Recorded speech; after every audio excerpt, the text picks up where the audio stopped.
We are now officially live with August Title Tuesday. The Title Tuesday for August, which is special.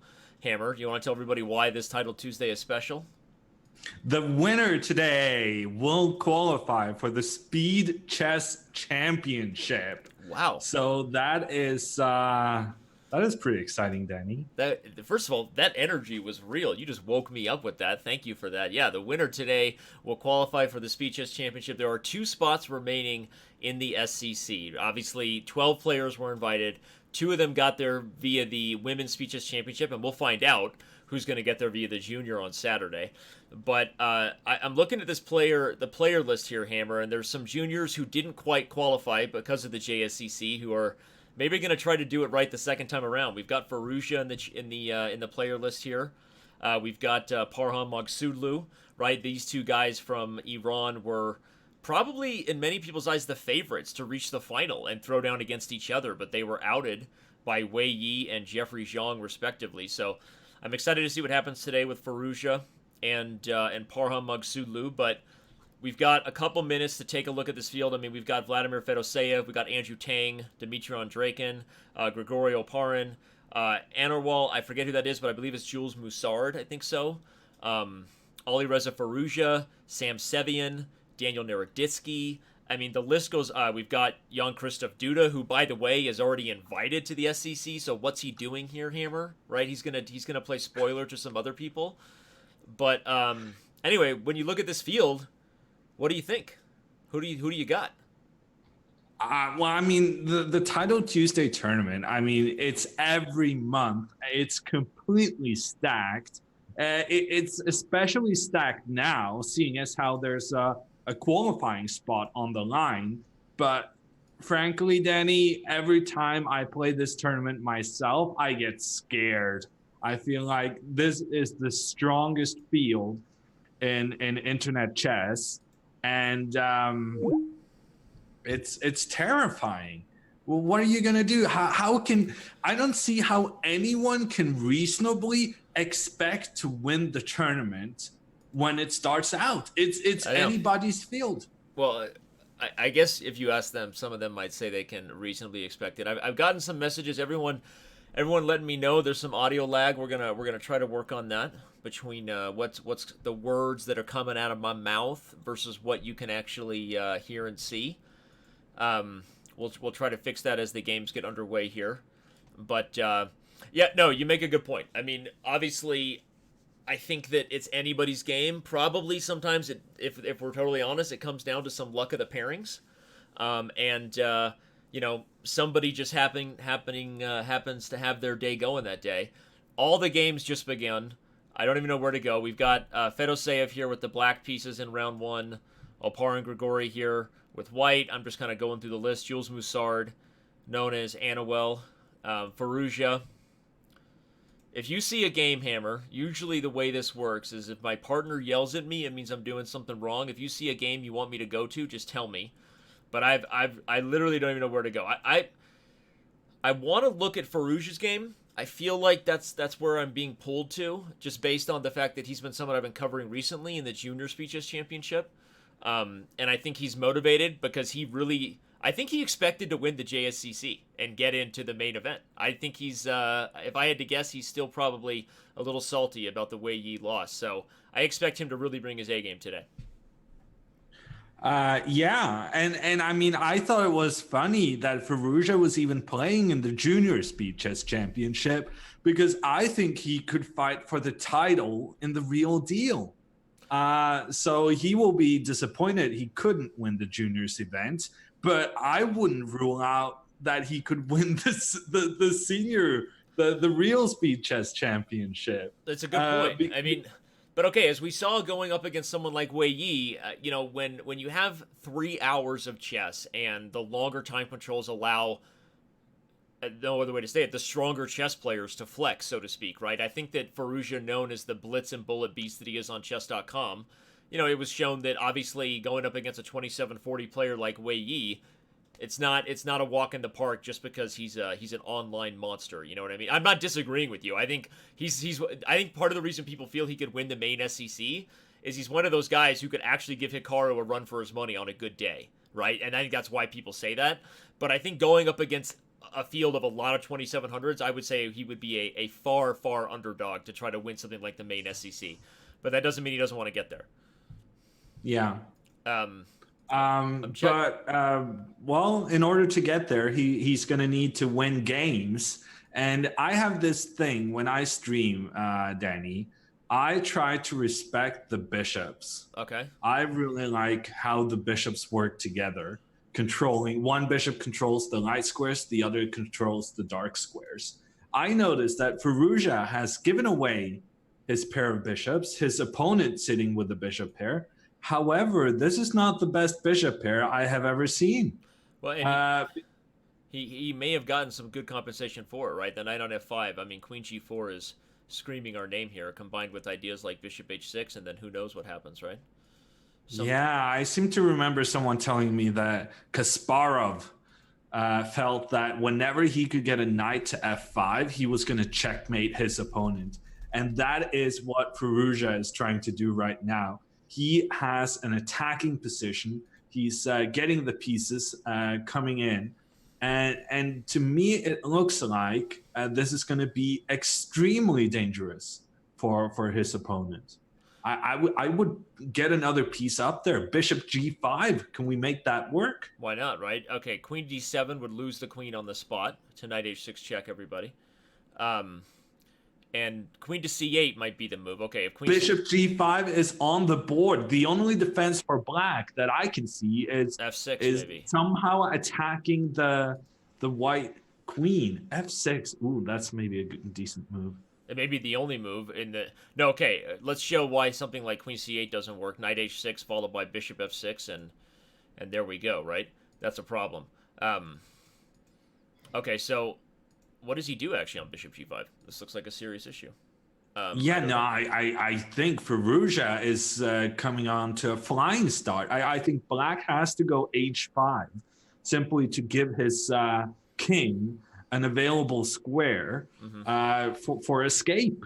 But Mitroglou, he doesn't go for that. And now I think the knight is going to come in, give a check.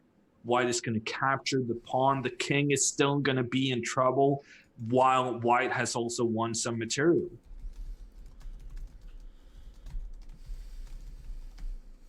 Sorry about that. Trying to fix the audio here. No, I agree. I think Firouzeh is about to win this one in fancy manners, in a fancy way. Knight h6, take on f6 with the e-pawn. Okay, so if Firouzeh gets a victory, game one in the bag. I'm spying some of these other games that are all going to be close all day. It looks like Magsudlu, his countryman, is also about to finish the job. If we go over to that game, Paramov is on the attack. I feel like mate is imminent.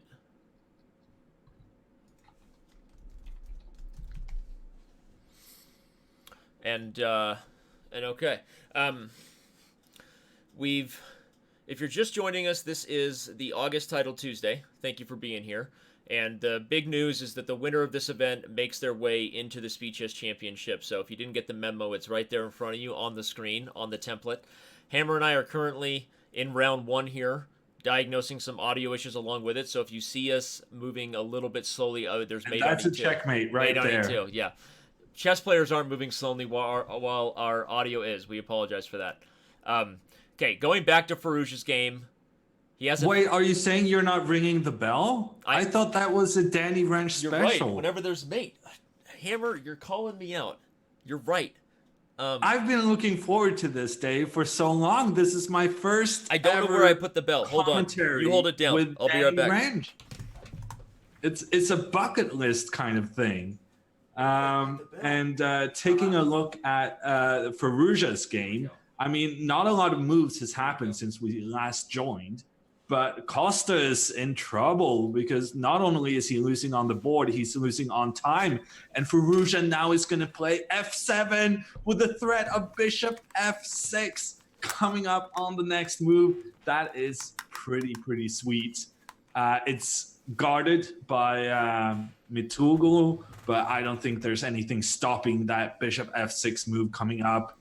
Rook, complete desperation, giving up the rook. Firouzeh is going to take with the queen. then the bishop is going to know he's taking with the knight. But they're all good. And anything's good. I mean, getting a rook more than your opponent is pretty solid in chess. Usually works out. Now there's threats of mate in 2, queen f7, queen g7. We'll bang the gong in a second, Hammer. Here we go. In fact, we're going to have a double gong bang. Oh, no, he doesn't let us mate. Here we go. 1 and 1 for the miss. Anytime we get a checkmate today, we'll bang the gong. Now, the bell I had, full disclosure. You did? You rang the bell for a guy resigning before checkmate? Well, I rang the bell punishing myself for not having it ready. So that was the problem.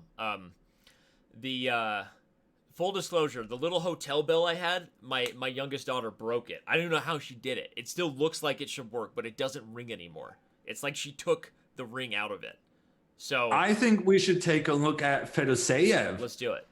Because he is going up against chess royalty. That is, of course, a Norwegian. Norwegians Exciting are the news, everybody. We have a hero here to help.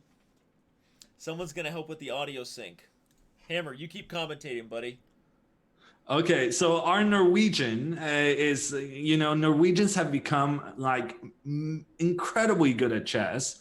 Unfortunately, it does seem that Fedorosev has 2 pawns more than his opponent, and I'm not sure his Norwegian chess heritage is going to save him. No, you don't have to do anything.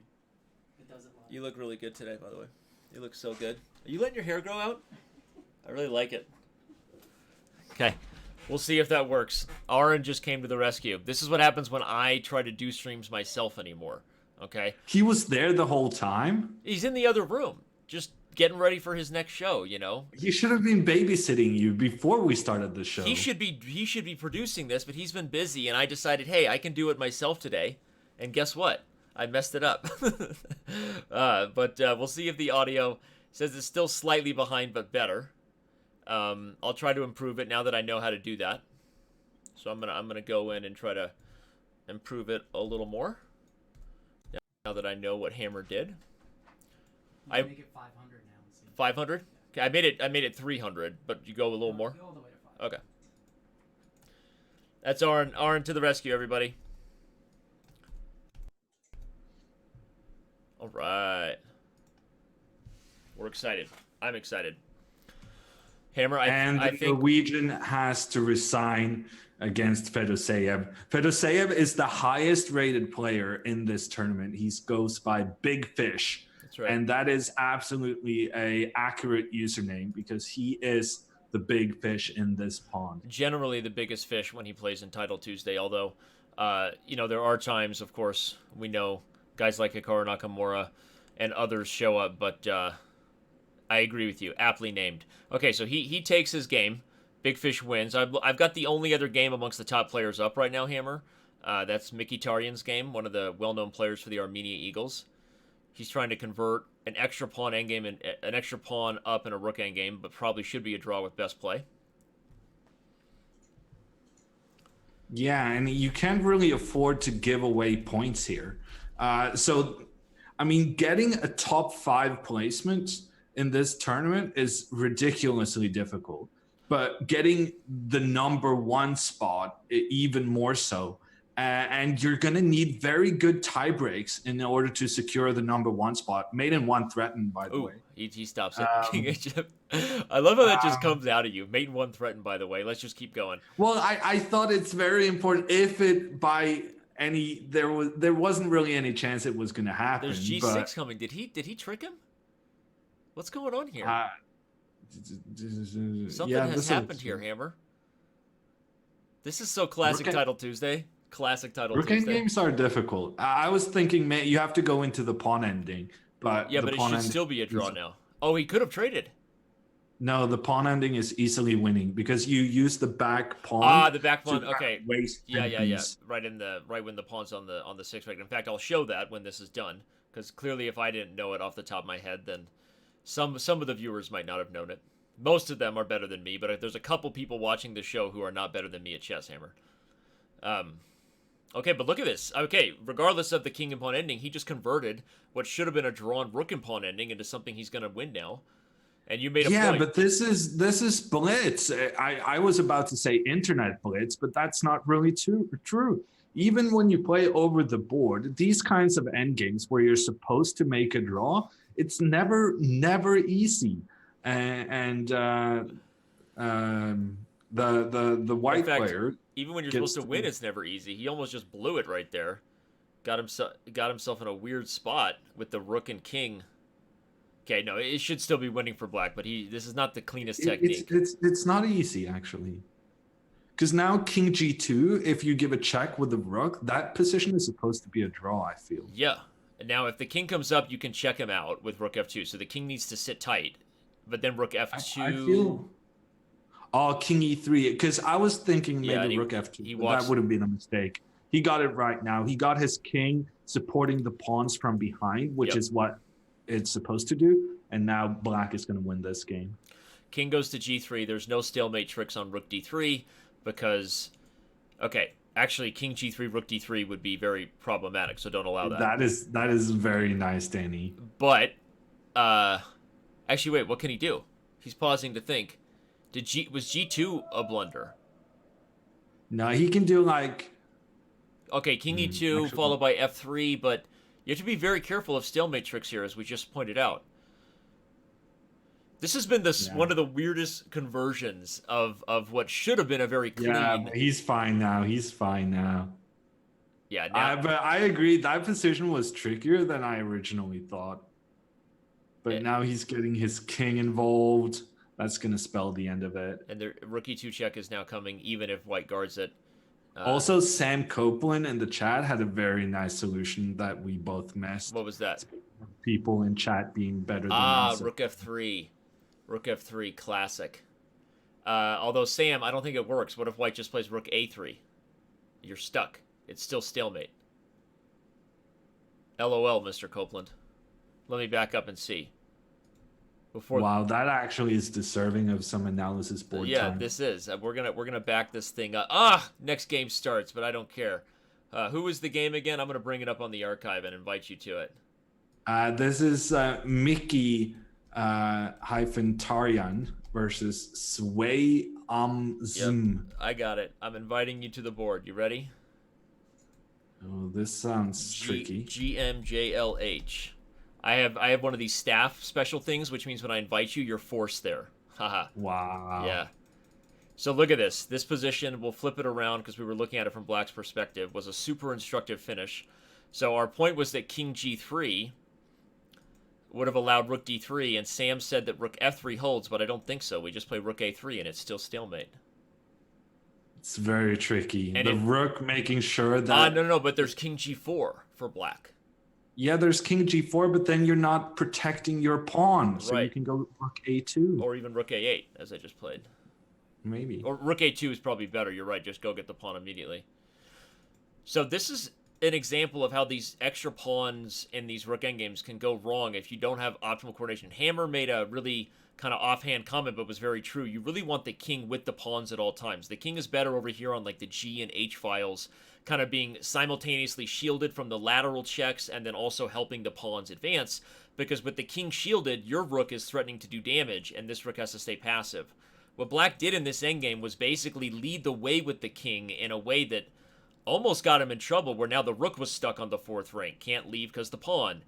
If the rook moves off, maybe there's a check that forces the king away, and then you just go right back. So black did not make his job very easy, even if theoretically he was winning the entire time. And to be clear, there was almost some very fancy stalemate tricks here. Okay, but the good players did seem to survive. Yep. Yeah, let's talk about the standings. You're right. Let's get focused, Dan. So where are we at now? Heading into round 2. I'm going to bring up the game for. Let's go to Dmitry Andreikin's game. He's known as 2 Vladimirovich 90 on Chess.com. This is Super Grandmaster from Russia, Dmitry Andreikin. Someone who Hammer has had the pleasure of beating, I believe. What's your record against Andreikin? I have, I think I have 3 draws against him. Okay, for some reason I thought... I think so. I remember this over the... Anyway, I follow Hammer's career very closely. I actually played with Dmitry the time we met, Danny. Do you remember? Yes, of course, at the Spice Cup in Lubbock, Texas. That's why But I'm that's why I really said that. liking Dimitri's position here. It's opposite colored bishop, which means that the bishop go on different colors. Black's bishop go on the light square, whereas white's bishop attacks the dark squares.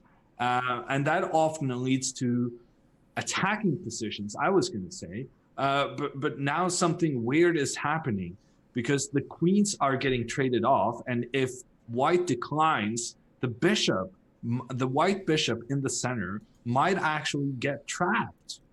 It would be shocking. Although that was a very clever move by Andrejkin, because now if you use your pawn to attack the bishop, then there's a very nasty discovered.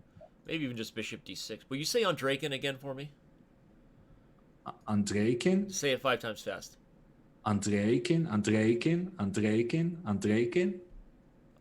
I may do it in Norwegian style. I don't know. No, it's awesome. All right. No, great point that Andrejkin has an attack based on the obstacle bishop discovery coming. In fact, what's going on if bishop f6 check is played? Is he going to play bishop e4?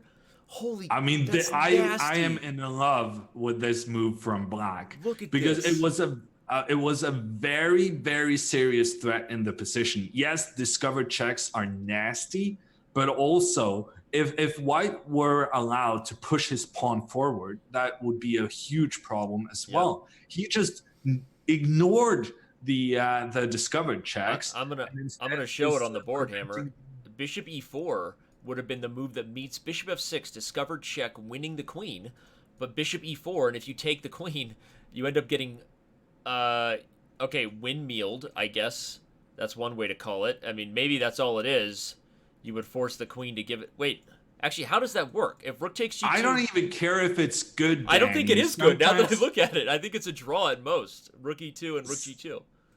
Sometimes, a move is just cool. I don't care whether it's good or not. I agree. That was a really cool move Bishop by f5. Black. Bishop f5 defines that definition, Hammer. Sometimes a move is just cool. Like, cool guys don't look at explosions. That's what bishop f5 was. He just walked away from the explosion. And now Didici, he's trying to get the queens off the board, but I don't think Andrejkin is going to cooperate. Although, I mean, we're going back and forth here, but queen b4, that's a good move. The plan Black had of always trying to exchange queens on the 8th rank no longer works because of queen b7 coming up. I highlighted that. Yeah, great point. Okay, so now Black has to deal with this threat of queen d6 check and the idea of queen to b7 check. So I think that Didici is in a tight spot. The king is in the center of the board, and that's very good when it's an endgame, but this is no endgame. Yeah. F5, yes, force the king further out on the pitch. I was gonna say. I mean, that's a good move. Opening up for the rook to come, give a check on the next move. This king has been walking all over the place this game, and I think it may have walked 1 mile too many. Here comes rook f6. Oh, queen b7 first is maybe even better with the threat of rook f6. Many threats. And queen takes f7. I guess that might be even better because it is checkmate in 1, if you're into that. I'm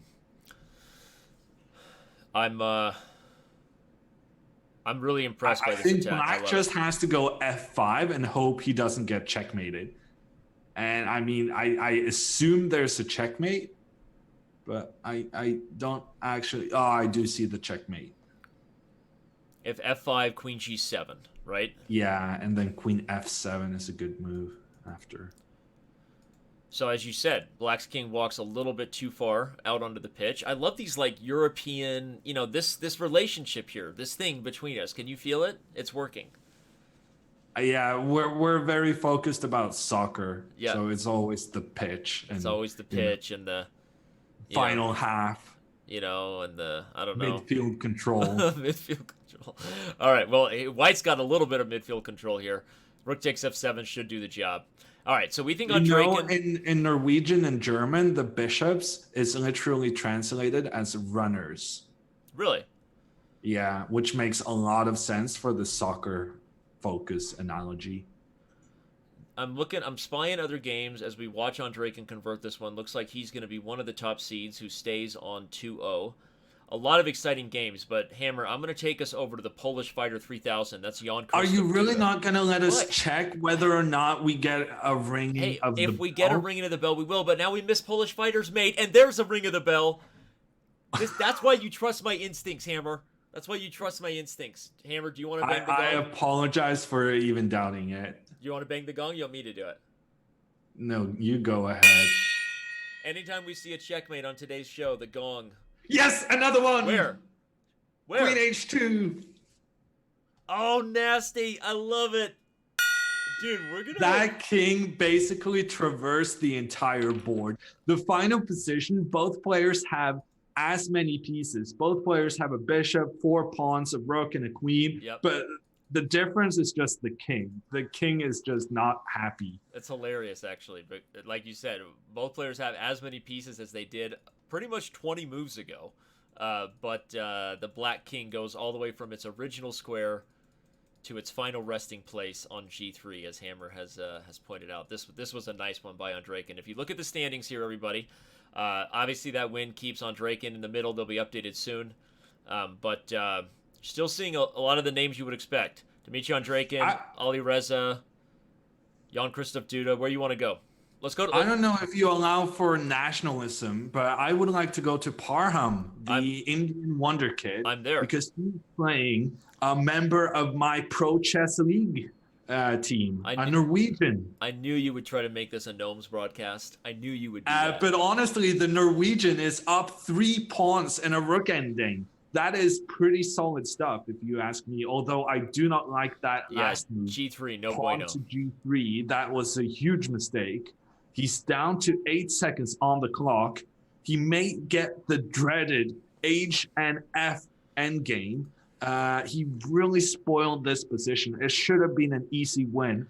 But Parham actually manages to get into something that is supposed to be a draw. This is pretty much the only endgame with 2 pawns up, which is not a win. This is actually a draw, but it's very difficult to hold on for white. Especially so we in Blitz. might see some endgame mastery here from the Iranian to hold on a draw. This is one of those ones that's going to make us happy either way, because there'll either be some endgame mastery or there'll be a Norwegian getting a win. Am I right, buddy? Come on, right? Yes. Exactly.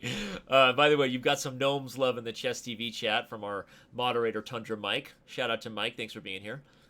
I don't like the king f4 move. I would have liked to see the king getting up to f3. And now I feel like he has lost his pawn in a worse situation than he would have previously. The rook check back is actually very good, because now if the king is... but this move blew it. Rook a7 allows the draw. Yeah, rook a7 was not a good move. It may have been a draw either way, but yeah, this idea... Hammer that he went for, where you ultimately try to sack the H-pawn to advance the F-pawn, is sort of the typical idea Black has to try to win, right? It was just a little too early. Often what Black wants to do is you get 1 rank further, everybody, to the 3rd rank, the 4th rank for the F-pawn, the 3rd rank for the H-pawn, and there are positions where you try to do exactly what the guy from Norway, I don't know his real name, what's his name? Torfede Clausen? Okay, I'm going to let you say it. What Mr. Clausen did is not a bad idea. Clausen. Carlson. This is ridiculous. You're playing with me, and I don't like it. I'm not. You're mispronouncing it, and I'm correcting you 5 times. All right. Anyway, but to be instructive, though, seriously, this idea is one that you can make note of, where you don't need both pawns to win. You try to give up 1 to convert the F-pawn, but just a little bit too soon. And White's able to corral it. So where does that leave us in the standings right now, Hammer? We've got all the names we would expect at the top. By the way, Jeffrey Zhang, who will be playing in the Junior Speeches Championship Final, still with a chance to win it and get in the big dance, as they call it. He's sitting tied for first as well at 2 out of 2. I saw somebody in the Chess TV chat, Platinum member Mighty Warrior, asking when the final is. For those of you wondering, the Junior Speeches Championship Final is this Saturday, August 10th. At 6 p.m. Pacific time. That's way past Hammer's bedtime. Hammer's going to be sleepy night-night at that point. Some NyQuil and a teddy bear. You know what I'm talking about? Right? right? Come on. Well, I know what you're talking about. I'm gonna be there. That's right.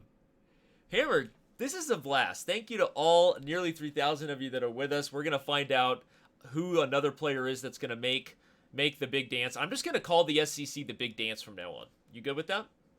Yeah, I'm fine with that. Okay, cool. Big dance.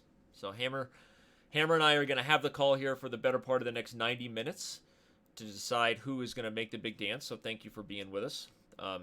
Looks like we solved some of our earlier tech issues. How's it going, chat? As we wait for the next round to kind of begin. Yeah, there's one game remaining, but it's not going to be remaining for much longer. There's a stalemate trap. If bishop g7, then rook can sacrifice itself. I love when you talk stalemates. It gets me going. But white is having none of it, and that is the game. Let me show everybody what Hammer's talking sweet nothings right now. If bishop g7, rook takes g7, and we have a stalemate with the pawn on e6 stuck. So, as Hammer said, white would have none of it. West running it. Hammer's up in this. I'm about to go freestyle rap. How come nobody in Norway ever busts into a freestyle rap? I don't know if that is true. I don't know. I feel like it is. Just because you haven't seen it, you think it never happens? Hey, you just got metaphysical on me. You went existential. No, I was about to throw an insult in there, but I think I was going to suggest something else you haven't seen. Oh, wow. Okay. You know what? Let's not even go there. Hey, I brought you here to be the clean guy. I'm the guy who pushes the edgy boundary, okay? Okay. All right. We got Ali Reza Firoozeh, Jules Moussard. By the way, an interesting matchup. Hans Koniman versus Jan Christoph Duda. 3 names that are a whole lot of consonants, a whole lot of mouthful there. Hans Koniman, a very well-known streamer on Chess.com. Jan Christoph Duda, a well-known player. We can stick here if you like, or you shout at me. Sounds good to me. Hans has a very nice pawn center. I like what he's doing with his guys. He's being aggressive, but he's kind of being hammer aggressive. Yeah. You know, I like there's that. a difference between just throwing everything at your opponent, but what Hans is doing is more like it's controlled aggression. So he's carefully moving his pieces up the board, but not too much. So now he's going to go queen d2. He's going to go rook d1. Is that how you would describe yourself, as controlled aggressive? Yeah. Well, that's what I try to be. And then when I lose games, I am uncontrolled. Okay. Got it. Good to know. So next up for Hans is e5. And I'm really liking his position, although that was a good move. Duda, very important that he gave that check with the bishop. Why? In order to get us. the bishop.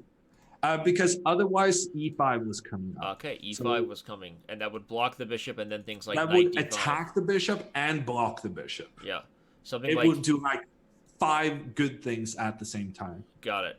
5 good things at the same time. I don't think I've done that in years.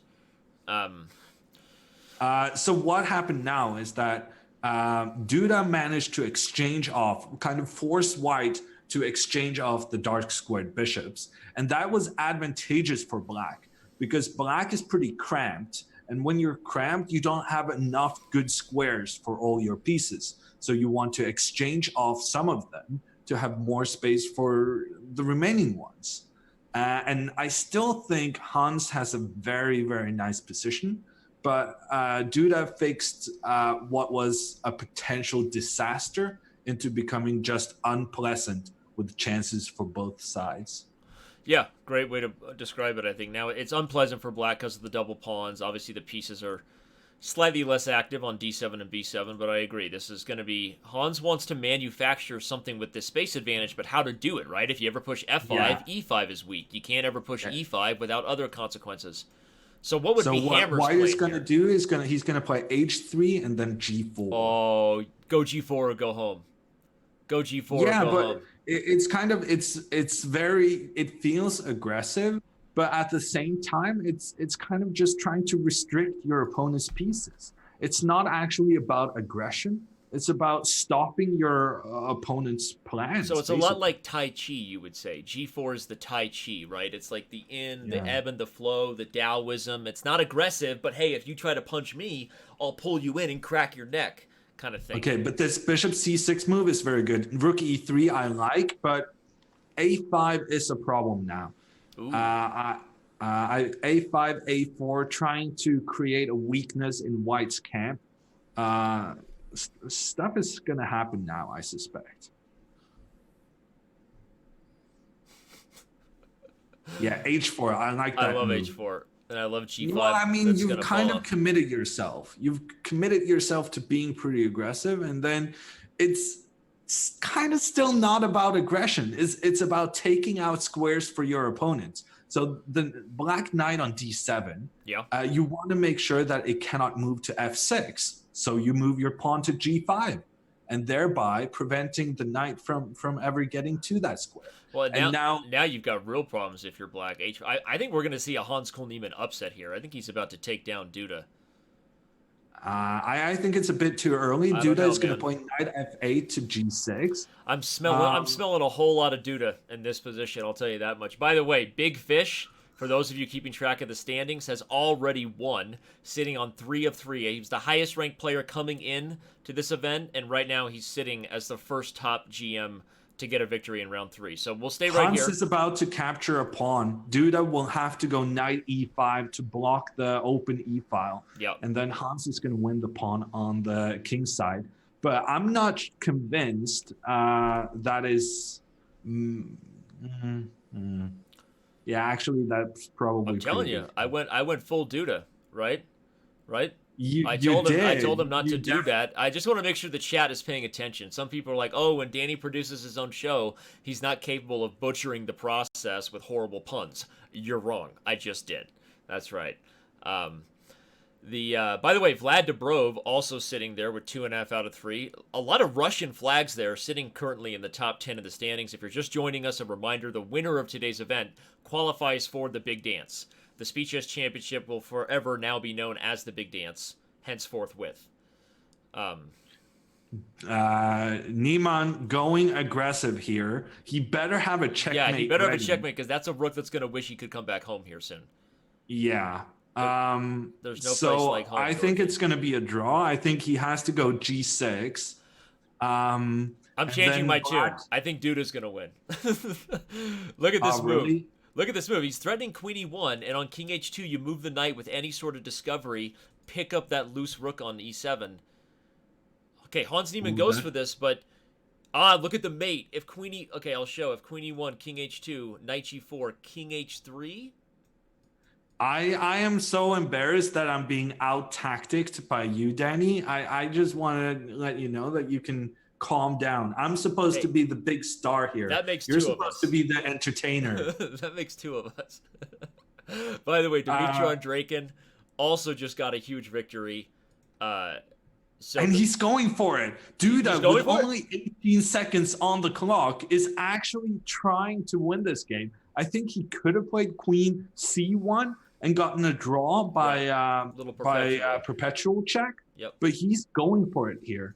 And I'm not sure that's a good decision. I think you might be right. You highlighted queen c1, might have been this. Oh, he goes for it. Okay, but he goes for it. So the point, everybody, is if the queen takes it, then he can get the rook because there's no mate. But I called this line, Hammer. You can't say I didn't call it. But I think it might still be a draw, though. Yeah, I think he's going to play king h2. Knight g4. Yeah. Schmarn it. He's going to play king h2, and we're going to have a fancy way to... By the way, they're calling this the Rensch and Hammer show. Oh my god, we're a couple of tools. I'm surprised you didn't realize. Why don't we have a show called A Couple of Tools? Tools. I think that's more a you question than a me question. 2 tools and a baby. 2 tools and a baby. Two tools and a chessboard. Hey, how many tools does it take to host a chess show? Hey, 2? Ring, ring, ring, Hammer. The garage called, wants its tools back. Huh? No? Okay, bud. Back to the show. Draw. Yeah, as who's the predicted. baby? I agree with Iran. I'm unclear on who the baby is. It's a draw, but it was a super interesting game. Okay, Firoozeh's game. Not one that he is necessarily winning, especially with threats of bishop f6 check and then rook. Wait, did he just miss that? That is a nasty But he's got check. g5. He's got g5. He gets out. G5 and the Oh, king's yeah, not that is mated on true. rook a8. I'm very unhappy every time you spot tactics before but me right now. Watch out for king e4, king. Okay. Yeah. Okay, so there's a passed pawn. Passed pawns can become queens. Passed pawns can also kind of just get stuck and not really do anything. I love the way I love the way you're describing this position. Yeah, actually, Firoozeh is white, so he's winning this. I thought Firoozeh was in trouble. I feel no. deceived. He was. Oh wait, he is white. He is winning this. I feel deceived. I feel Firoozeh was deceived winning by the whole myself. time. It's my fault. I feel deceived by myself. Okay. A couple games going still by the top grandmasters. We've got the young man from India, username Gandivam2003. Okay. It's not Gandivam, it's Gandivam2003. Let's take a look at the Opposite standings. colored bishops again, but these pawns can become queens. I'm really surprised that Black didn't try to advance his passed pawn there. Now he's trying to go for this bishop and rook endgame. He's ready to sacrifice his bishop on the pawn on f5, and I'm thinking he should have done so.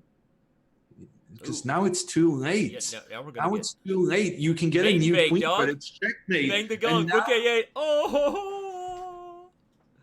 I say bang the, you say gong. Bang the. Gong. Bang the. Gong. Gong. That's checkmate. That's checkmate. Mark it down, kids. Wow. Okay, where does that put us? I really feel like Black should have sacrificed his bishop for a rook versus rook and bishop endgame there. The standings. I'm looking at the standings here. It's a lot Well, of. I don't think you can tell too much from the standings after 3 rounds, because I mean this is such a stacked field. There's so many superpowers or super houses, powerhouses is what I mean, who's still on 3 out of 3. We haven't really gotten to the point where the 3,000 rated players are going up against each other and taking one another down. Agreed. And we're not going to get that yet either, right? I mean, we're still probably a couple rounds away before you start seeing the likes of Fedorosev taking on fellow Russian Andreikin, Firoozeh taking on Haik Materiasan. Let's actually pause and remind everybody. So there's 12 spots in the main speeches championship that were given up to the world's top players. They were invited, and we have 12 accepted invitees. 2 spots went to the women's speeches championship winner and the junior speeches championship winner. But after today, Hammer, the last chance to get in is an 8-player invitation. We're running our own little one-day SCC tomorrow. So tomorrow is basically an 8-player mini speed chess championship bracket. Let me list off some of the players in it. Hammer was invited, but he said he didn't want to play. Just tell the truth, Hammer. We invited you. We did invite you, by the way. But you said you didn't think you were going to play. I don't know why you said that. Hammer? What? Right, okay. It was tomorrow we'll have Naroditsky, Alareza Firoozeh, Sean You didn't Sarkisian. think I was good enough. That's not true. We invited you. And you said No, you didn't think you were going to qualify. No. Don't you do that to me on camera right now. Don't you embarrass me. Well, you're in the front of one who everybody. did this to me on camera. Don't you do... Okay. You're out there saying that, oh, we invited you and you didn't want to play. I and thought I'm we like, invited you. no, Okay, here's the me. thing. I say things that aren't true on camera all the time. Let's put it this way. I invited you into my Yeah, car. but normally people would kind of help you out. But when you're kind of actually saying stuff about me, I'm not inclined to help you out in this instance. Okay, well, we'll figure out. If maybe if somebody qualifies here who is invited, maybe then you get in. What do you think? Yeah, we can make that happen. We can make that happen. Hammer dab on them, on those haters, GMs. Okay. Anyway, we've got Sean Sargsyan, Dmitry Andreikin, Sam Sevian, Nihal Sarin, Haik Materiasan, and Andrew Tang playing in This is tomorrow's- when I wish I had Tori's emotes. I want to hammer dab on you right now, Danny. We do. We have some sort of weird anti-synergy going on. I agree with Kasparov Wannabe. It's like we're so awkward together that it just might work. We're a couple of tools out for a day on the construction site, and the chessboard is our garage. Thank you, Crazy Coffee Man. Crazy Coffee Man delivering the goods with the hammer dab. I hammer dab on the Danny Rensch. That's right. Hammer dab on the. That sounded very, very awesome. Awesome possum. Any Hooters. Okay. The next round's gonna get. There's one game remaining. Oh, okay. The guy with Bishop and Knight versus King actually timed out before he managed to give checkmate. Feels bad, man. That's hilarious. Sorry, I don't know why we're being mean to that guy, but that's funny to me. Okay, sorry about that. We're not being mean. We're being factual. What are you talking about? Well, I don't know. You said it in a way that sounded like feels bad, man. Isn't that a way you say when? I thought that was a Twitch thing. You know, I'm trying to be one of the cool kids, Danny, right. but I don't really know what any of these Twitch phrases mean. I can go Pepe hands and, you know, G baits. Hey, that makes I have no idea what it means. It makes two of us, buddy. I don't But know. I think in this instance, I think feels bad, man was the correct phrasing. I think it was actually. You're asking advice from a dad, but okay, that's you know. So now everyone in chat is doing Pepe hands without actually explaining what it means. It's so much more useful now that I have admitted I don't know. Like, what does it mean, by the way? Can we get a fact check idea. on that? No Pepe idea. hands. What does it mean? What does it all really mean? Why are we even here? Like, Just Google it, says people. Yeah, that's one way of doing it. But what's the fun of having chat if you have to Google stuff? agreed. Okay, now we got some heavyweights going up against each other. I'm kind of interested in Andreikin versus Bailey. Okay, I will take you to this place. Okay, actually, their position was not as interesting as the respect of their names through being very strong chess players out in the real world. We have a symmetrical position with no pawns exchanged off. And whenever there's a position with no pawns exchanged, you know it's going to be a strategic maneuvering duel. I love the way you talk sometimes. I'm just listening right now, preparing for another cool scene I'm trying to add on the fly here. I'm producer and host right now. Just trying to prepare another cool scene. Don't worry about it. You keep commentating, buddy. You're doing great. Yeah, right now I have nothing to comment on because Bailey is thinking. This last move from Andreikin Vladimirovich has created some thought processes.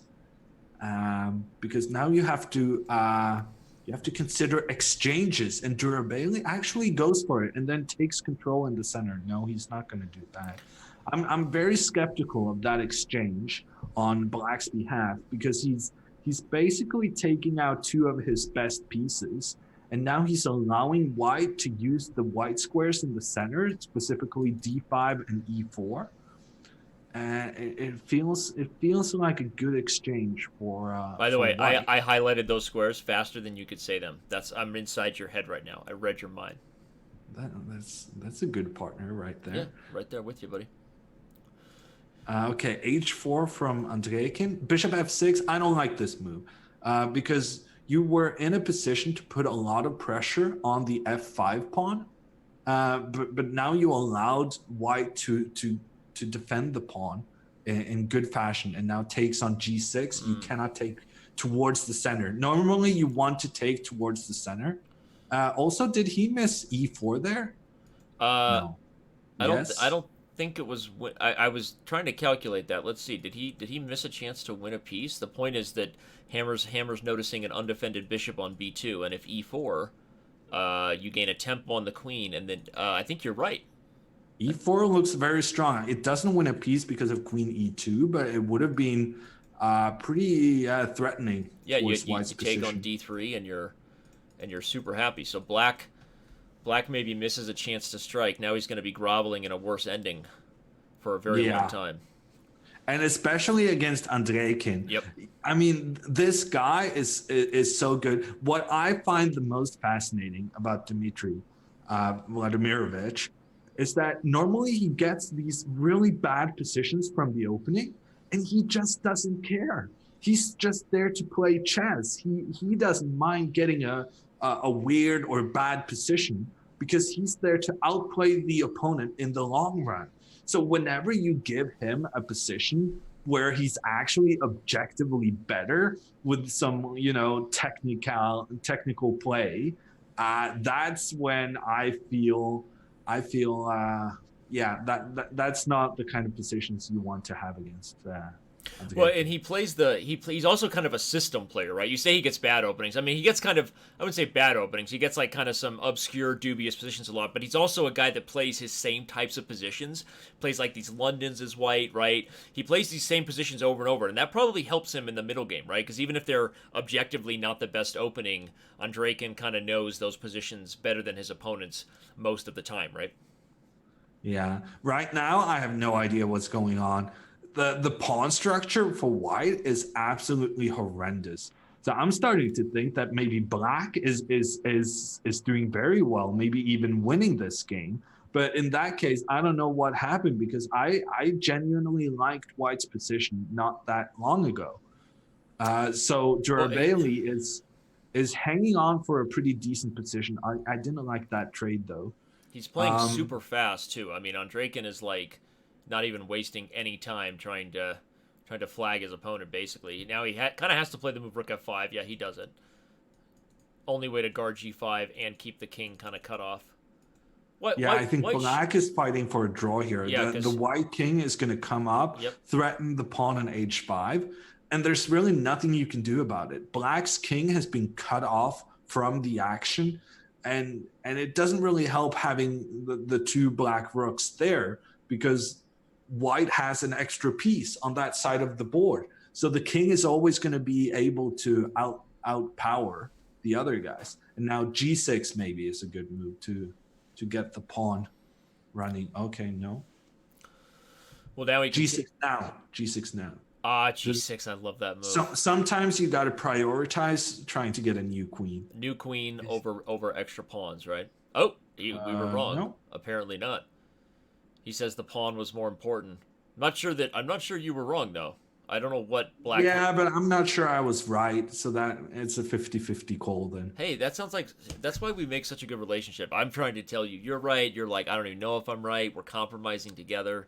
This thing just works. It just works here. It's very American teen movie like. Yeah, a very American teen movie, right? Not how the real world works. Okay, I have no idea what's going on right now. I do know that white has a very dangerous passed pawn, 2 squares away from becoming a new queen. However, that pawn cannot advance on the next No, but move. it has to be good for white. You take a7, you're going to be able to combine the g-pawn threats, and, he brings the king up. I think rook takes a7, threaten g7, so I don't know why Andreikin didn't go if you for move that. the rook, then king f8. I'm not sure what's going on. King h6, king g7, but then you put your king in front of the pawn, which is really not what you're looking for. Well, he's going to do the same thing with king f6 to g7, but I still think he should have... Andreikin can now play g7. No, because then there's a check and there's a repetition. A double check, check on f3 and e3. Okay, I see. But now maybe he can go g7. That was a very clever in-between check. And now I think he's looking at the opportunity to move forward with the pawn. And I mean, he's got to do something because there's a pawn race going on. Black has a lot more pawns than white. So right now, black is relying on his pawns, but white is relying on the fact that black's king cannot escape the bottom rank. Notice that he doesn't even go. He's not even going for the rook because he knows if he wins the rook with something like queen and then skewer, the black's pawns are just going to run out of control. So he's got to get his Yeah, king but back I don't in think the they spot. will run out of control. I think he's going for a new queen this next move. I think he will now, because with the king on f5 just a little closer, you're in a much better position to catch all of these running peshki. But imagine having 12 seconds here And trying in to this calculate position. this? I mean, you cannot calculate. It's pure instinct, and it's best guesses. And this is why you have to develop your instincts. And your Because in intuition. some situations, you're not going to have time to think. You're just going to have to. I hope this works. Let's see what happens. And that kind of applies for both players right now, because the black pawns are legitimately dangerous. Although I'm not sure I'm a fan of that move. Yeah, that seemed like a little too slow. Why are you allowing the white king to go closer? That was very strange. In fact, now if b3, c3 falls, and if a3, king c4, and you've run Yeah, out of but moves, now I think you it's allow the over. king up to a5. I'm not sure I agree with Andrejkin's choice there either. I feel like he could have just gone, I don't know. But now he gets king b3, and it should be toast. Bring the rook behind. Okay, order the this fourth whole rank. game was pretty crazy, but it's coming to an end. Yeah, Andrejkin is going to find a way to clean this up. Barely. Not even barely, but I mean, the way this game worked, we joined it when it was a very maneuvering battle, right? And then it just completely exploded with complications and a pawn race, and you can play quiet chess at the beginning, but it will not stay quiet when Andrejkin is playing. Well, Fedorosev got a victory, Andrejkin got a victory, Firoozeh got a victory. So those three guys, three of the biggest names in the event, are sitting atop the standings. We've got Haik Materiasan, the young guy from Armenia, also right there. International Master Giant Slayer, aptly named for his position right now. We'll see if he can hold ground. I think he probably is one of those guys who's been riding that nice rating cutoff hammer. I know that guy. You ride that nice rating cutoff where you get to beat some low-rated players before you get fed to the sharks. That was basically the title of my autobiography. So yeah, I know that guy. We have an interesting Rook Endgame featuring Sanan Shugirov, another one of the very strong Russian players. I'm there. But he might be in trouble now, because White is one step away from getting a new queen. Look at that move. And now he's playing some tricky moves. Oh, but he takes advantage of it. I don't think that was the best. That actually might have helped Black. I honestly don't know. He's gonna check and then bring the no. If you come down to g2, queen h3 will pick it up. So you can't go to g2. After the king moves, where's he gonna put the rook? g3. Okay. But could White be kind of nervous about losing this game? Oh, the king goes away from the pawns. If the king went to the second rank, there was queen h2 picking up the rook. Now, but the queen gets in front. No, White's gonna clean this up. You think? I think so. You think it's easy? I think with these two pawns so far up the board, it's never going to be easy. But bringing the king in, that is the correct call. Bring the you king got to around try to to get side. the king involved and force Black to push his pawns forward so that they're not working together as a unit. Yeah. When pawns stand next to each other, they're perfectly attacking kind of all the squares nearby, both dark squares and the light squares. Whereas now one of them got forced forward, and then Black completely lost dark squared control. I'm just like digging every word that's coming out of your mouth right now. I mean, you're dropping educational nuggets like you're being paid to do it, and I love it. Okay. Ooh, and that's the rook. That's it. Queen d3 followed by queen c3 next. Let's show everybody why Black resigned. If king d2, queen c3, the rook and king have been separated, and the rook will fall in the end. So, okay, I think that was probably winning for White from the outset, but I agree it looks trickier maybe than it actually was. Let's look at the standings here as the next round gets underway. Again, Fedorosev, Ali Reza Firoozeh, National Master Mr. Penning's hanging in there right now. That's somebody who, like we said, sometimes in the early rounds of these events, if you can be this sort of the beneficiary of some good pairings, you can still be, playing amongst the top players in the standings, even if I don't buy that. I don't buy that. If you're on 4 out of 4 in this stacked field, you're doing something right. No, I'm not taking anything away from them. I'm saying they may not have met their hardest opponents yet, Hammer. That's all I'm saying. I think that's probably fair. By the way, let's remind everybody, we're going to have our first ever break in the middle of the event. After round 5, we're going to have a very short break so that we can take a breath here, check in with the standings. It's something we're doing a lot. Honestly, I'll just be totally transparent. One of the things we're trying to institute in the middle of these events is some breaks so that our fair play team, which is constantly working behind the scenes, checking on data, checking on stats, making sure we have no cheaters, so that they have an opportunity to sort of catch up with what they're reviewing. And it's something that, frankly, guys like Hammer have requested for a long time, mid-event, things like that. And so this is going to be the first day where we try that. We're actually going to have a small pause between round 5 and give our fair play team a chance to say, all's good, you can continue, nobody's cheating. There you go. That sounds like a good idea to me. There you go. I'm glad you approve. So, but now we got the giants going up against each other. We got, and I see this Firoozeh. I was going there too. We completed each other's sentences. Sandwiches, dude. I gave you a chance. Oh. Okay, it's all right. I'm sorry. I forgive you. By the way, I have a good update for you. The Invitational tomorrow was based purely on Blitz and Bullet rankings. So it wasn't like you were left out of the cold on purpose. It was just based on the rankings. No, it was based on the fact that I'm not good enough. And I already knew that. And you had to rip me up. I didn't rip you up. I gave you love. To kind of say, you said no. And I'm like, no, I didn't say no. I wasn't invited. Okay. Well, now that I stuck my foot in my mouth, Nick is going to, if one of these guys who's been invited tomorrow qualifies today, the spot's going to you, okay? And Nick's going to be like, thanks, Danny. I had a plan for that. Well, too late. I already said it on camera. So, classic.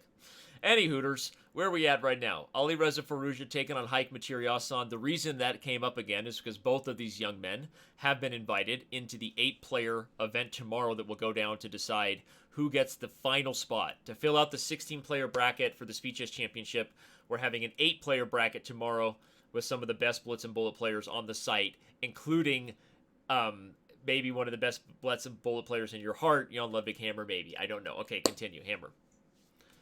I'm very concerned about Firoozeh's time management in this game. Yes, sir. And also the fact that his opponent, Mkhitaryan, has 2 bishops. And Firoozeh addresses that immediately, trying to get rid of one of the bishops. But what actually happens now if you take the bishop on g5 and then grab one of those pawns on b2? I'm going to play Rook e3 and swing that baby over. Yeah, well, that doesn't really scare me, though. So I'm hoping Firoozeh has something better than that plan. Better than your plan, Danny. I love that. Thank you for saying that. I actually like my plan. Okay. First of all, it may not be good enough for you, but I like it because I think white gets an attack there. Bishop g5. But there's also bishop takes d4 and knight e6 if you want to get rid of some pieces. Although I don't really want to do that. I want to take that bishop, take a free pawn, and then if my queen gets trapped, I'm going to live with it. Oh, he decides to go for your plan of taking. Yeah, he gets rid of more pieces. I think it's fair enough. I think his plan's better than your plan. Because now... This was my plan. Your plan was to take the bishop and then take I literally said, or he can do. Okay. All right. Some would say a wrench is sharper than a hammer. Okay, but now you have to go for the pawn. Otherwise, all of this was wasted. And in my variation, you would have gotten the opportunity to play f6. But now after rook g3, you're going to have to play g6. Yeah, so I still maintain that my idea of taking the bishop first was the stronger move. And is this queen going to get trapped? I think if queen a3, we're going to see rook to g3 gaining a tempo on the pawn and then discoveries on the knight. Discoveries with the knight, something like knight d5 coming into squares like f6. Let me just show everybody a little example of this imaginary variation where black gets in big trouble. Something like this. I mean, I don't know. Seems good to me.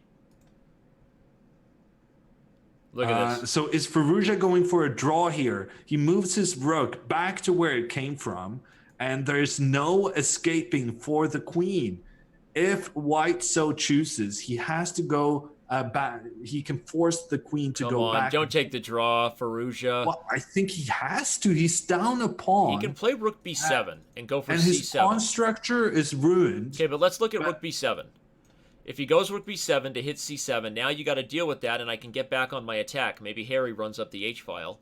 h4, h5, h6. Can you say mate on g7? What do you think? You buying it? Yeah, no, actually, I am buying it. I like also, it. because Firoozeh was down over a minute on the clock, but he's actually caught up on time, which is very surprising. Because I thought, well, you have to go for the draw because you're way down on time. Okay, Turns so out, similar he's idea got now. more. He goes for h4 and h5 and h6 without And playing rook b7. Yeah, and I think the qualification to the Speed Chess Championship affected his decision in this moment because they realized giving away just half a point might be the difference between second and first place.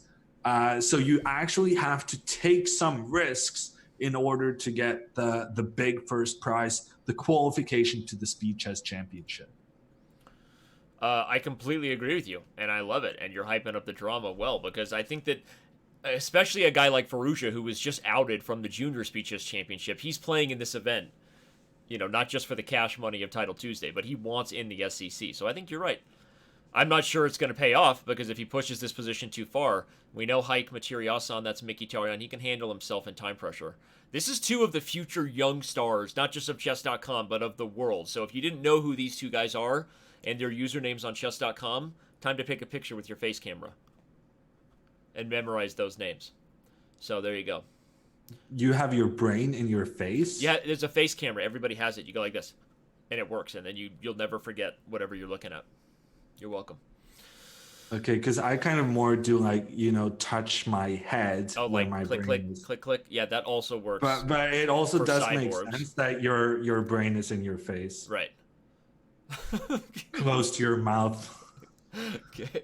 All right. Well, Ali Reza is on. I'm allowed to do that, right? I love allowed it. to a little bit. You're allowed to say whatever you want. Hey, this is your Okay, show. I'm not baby sure girl. Firoozeh is happy with how this attack went. I don't think he's happy at actually all. going back with his rook in order Agreed. to get the draw. Yeah, he's gonna go for the tickle the second time around. Yeah. Oh, we're wrong No. again. He wants more. Oh, look at e5. If he gets e5 and the knight comes to e4, watch f6. That's a pretty good idea. Oh, but that claim a draw. Now it's a draw. He goes for Claim the a third draw. repetition. Could Oh have my gone for gosh. the e5 move from Danny, but in Look the at end, this. too many times back and forth. I think e5 was actually pretty nice, because regardless of how the... Oh, no, but rook takes, e5 takes, and then knight e4 would run into queen b1 check, so maybe that's why he doesn't do it. If black takes with the rook, it doesn't pay off. The idea, everybody, was to close up the e-file and then free up the e4 square. That's called a clearance sacrifice for those who speak chess. And then you play knight e4, and Bob's your uncle pretty soon on f6. So, all right, doesn't work out. Where you want to go? Oh, Fedorosev, he's still playing, and he might not win. Okay, never mind. He's in a pretty good spot. The top man from Russia is currently the top player in the Title Tuesday, and he's sitting here with 4 out of 4, trying to get a win against an international master who's nearly 3,000. I wish I was an international master who was nearly 3,000. It could happen. Practice, hard work. No. You do any of that, Danny? Wow. Really? I'm just asking. Checking whether your goals are aligned with your efforts. Fedorosev is down to 5 seconds. You really don't want to be at 5 seconds, even though you get 2 seconds extra per move. I mean, he was down to 0.5 seconds right there. That is some very stressful stuff, and it's bound to make some. You're bound to make some mistakes.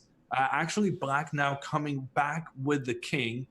Getting the pawn on b6, that move was completely inexplicable. The king could have just gone there and captured the pawn, but Fedorosev wants to keep the king close to the center. He's still in good shape, though. I mean, at least to win in a time scramble, because it's much harder to Win play. in a time scramble? I mean, he's trying to make a draw, no? Well, No, now dude, he's trying to win. He's going to try to win, dude. Yeah, no, I think white was a bit too passive there. Yeah, I agree. But now it's just a draw. Now he's thinking, okay, I just need a draw. But that's how you lose to top players, is by thinking I just need to draw. Okay. I mean, Big Fish, or Big Fish, he kind of just said right there when he went for the exchange of pawns that, yeah, it's going to be a draw. It's fine. Uh-oh, not anymore.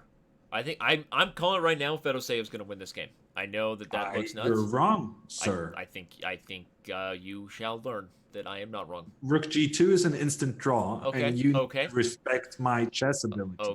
Okay, maybe. Okay, you're right. That was hilarious. Oh man, are we just a couple of tools or what, huh?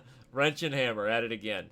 Any Hooters. I saw somebody using the Hikaru command in chat. Hikaru, I can make the announcement official because I do things like that all the time and break news when I'm not. Do you have a to. thing for stalemates? I love Stalemate, but I don't have a gong for it. Oh, really? I have a different thing for Stalemate, but it's not something I can talk about. I'm going to use camera. my Stalemate. It's not a PG thing I can talk about. But Hikaru Nakamura will be joining me as the guest commentator for the Junior Speed Chess Championship Final on Saturday. So if you thought you were going to do anything else with your Saturday night, think again. You will be watching me and Hikaru doing commentary while Hammer is at home, having just taken a NyQuil and cuddled up with his teddy bear. Next round's about to begin. Three's got the good emotes. I'm just giving a shout out to one of my guys, my homies. Your homeboys? Matching my emote game. Yeah? Yeah. Your emote game can be strong sometimes. Yeah, it's pretty good. I mean, I don't know. I've gotten some help from your Chess.com guys. I was going to say, don't get too excited. I mean, they know what they're doing. Anyway, if you're just joining us, one of the 6,000 of you here, this is where the biggest events happen in chess, so hit that follow button. Don't go anywhere else. This is the Title Tuesday. It's a monthly event on Chess.com. The longest running cash prize event for professionals online. And it's kind of a big deal, so follow the channel here. And the winner of this gets into the biggest event in online chess. That's the Speed Chess Championship. So there's a lot at stake today. Thanks for tuning in. I think that was our last game. Nope, we got one more. It's all Rook endings today, right? All Rook endings all Rook endings and no play make Jack a dull boy. Right? Please tell me you got that reference. I have seen the movie, yes. That's all I can ask for. I didn't read the book, though. You know what? That's one of those Stephen King movies / books that you can kind of get away with saying I just saw the movie, right? It's still, I think, the only movie ever where someone won an Academy Award for a horror film, so you get away with that one. Pretty good stuff. What do we got here? For some reason we saw it in school. You saw it in school? What do they do in Norway? So. Yeah, no, I had a friend of mine who was really fascinated by the movies we watch in the Norwegian school system. It was not the right setting for me. I was kind of scared. I love how honest you are. I can just imagine young Hammer. Like, why are we watching this movie at school? I also watched Ice Age, the number 1 Ice Age. Did that scare you? Yeah, no, I started crying in elementary school. It was, yeah. Okay, well, we've got the next round beginning here. No, we don't actually. We have we're having our break so that we can go over the standings. That's right. Let's do it. Let's bring it up. I'm going to do it. I'm going to bring up those standings here. And where do we stand right now? We see our final position of a game directly to our right, where the top seed Fedorosev was unable to convert a win. And okay, it was a draw and Rook ending, but he's sitting with 4.5 out of 5. Let me try to... Okay, there we go. Now we've got some updated standings there. Mr. Pennings, the national master, sitting on 5 of 5. Right there. You've got Mishanik, who I forget who it is. It's somebody I'm supposed to know, and I forget. Sam Sevion. I'll click and figure out. It's Alexei Sakhana. Ah, that's right, because I'm supposed to know who he is because he just played in the Junior Speed Chess Championship. Man, you can tell how much I've been paying attention. But the final one is an American. Sam Sevion. Sam Sevion. So only 3 players sitting at 5 of 5. And we're going to take our But they are being chased. The number of people on 4.5 is insane. There's not 17 people on 4.5 out of 5 or better. And that is such an amazing score in this field, because at this moment, for the final 5 rounds of this tournament, we're gonna have heavyweight games throughout. This isn't. No, you're totally right. I had to scroll to show everybody that currently Jeffrey Zhang is like at the bottom of a list of 4.5 out of 5. That should tell you how good this is. You've got Eric Rosen, well-known chess Yeah, shout out to Eric Rosen. Shout out to Eric. You've got Gregorians, Sergio Chess 83, Vladimir Dobrov. It's a lot of Russian flags here, a lot of Russian action, led by the young man Serrana, 5 of 5, and then of course the top 4.5 out of 5 is Fedorosev. But I'm being told that we're going to take a very, very quick break. We're going to get off camera for a minute. Hammer's going to go grab a snack. I might even grab a cup of coffee. And then when we get back, round 6 and the second half of Title Tuesday will return. So don't go anywhere. We'll be back in just a minute.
And the next round is underway, and we are back here. Title Tuesday, round 6 continues. The all clear. The all clear given to us by the team to continue, and I'm ready to rock and roll. What about you? I'm ready for some boring Catalan action. Hey, sign me up, right? Where's John Urschel when you need him, huh? Got a boring opening going. Just kidding, John. Love you, buddy. We have other games going. If you see something else that's more exciting. No, actually, this is completely my style. I didn't know that John and I were opening buddies. Yeah, you guys are like opening soulmates in a way because you both love really boring stuff. Yeah, getting those queens exchanged off, having very solid positions, not being too aggressive with the pawns. Yeah, that's how I like to roll, and that is what Fedorosev is doing here with the white pieces. Although I cannot approve that he is losing the bishop pair. What a disappointment for him. Yeah, really. The Black Knight moving out on the edge of the board. I thought you were going to say what a disappointment for his family. But I'm actually surprised there that Fedorosev moved his bishop, because this bishop is now misplaced on e3. And Black has taken this opportunity to get aggressive. And next up, I think, Danny, I think Black will play g5. Why not? Go full Hikaru.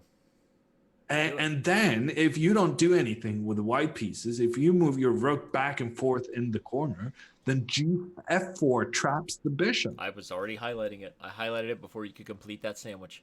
I agree. And rook e1. I mean, white is planning knight f1. I mean, that makes no sense. Yeah, but it does make sense to free the bishop, I guess. He's going to just play b3. I guess, but it's a bad square for the knight. A3 has been played, grabbing some space on the queen side. I like it. B3 is the automatic move, but then the B4 square is very weak.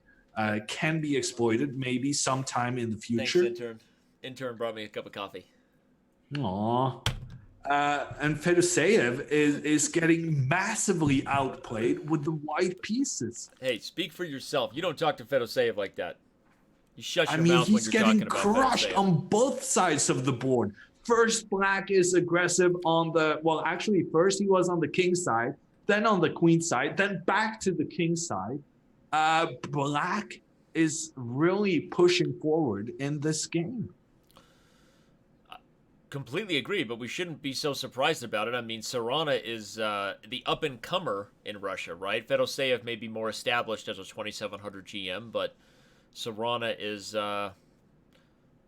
he's not too shabby, right? Yeah, no, I understand that the opponents are good, but the way kind of Sarana has completely taken over this position with the black pieces nonetheless is very impressive. I'm surprised that Fedorosev didn't go bishop h3, trying to at least have some aggression with some of his pieces, while Black had difficulties defending his pawn on e4.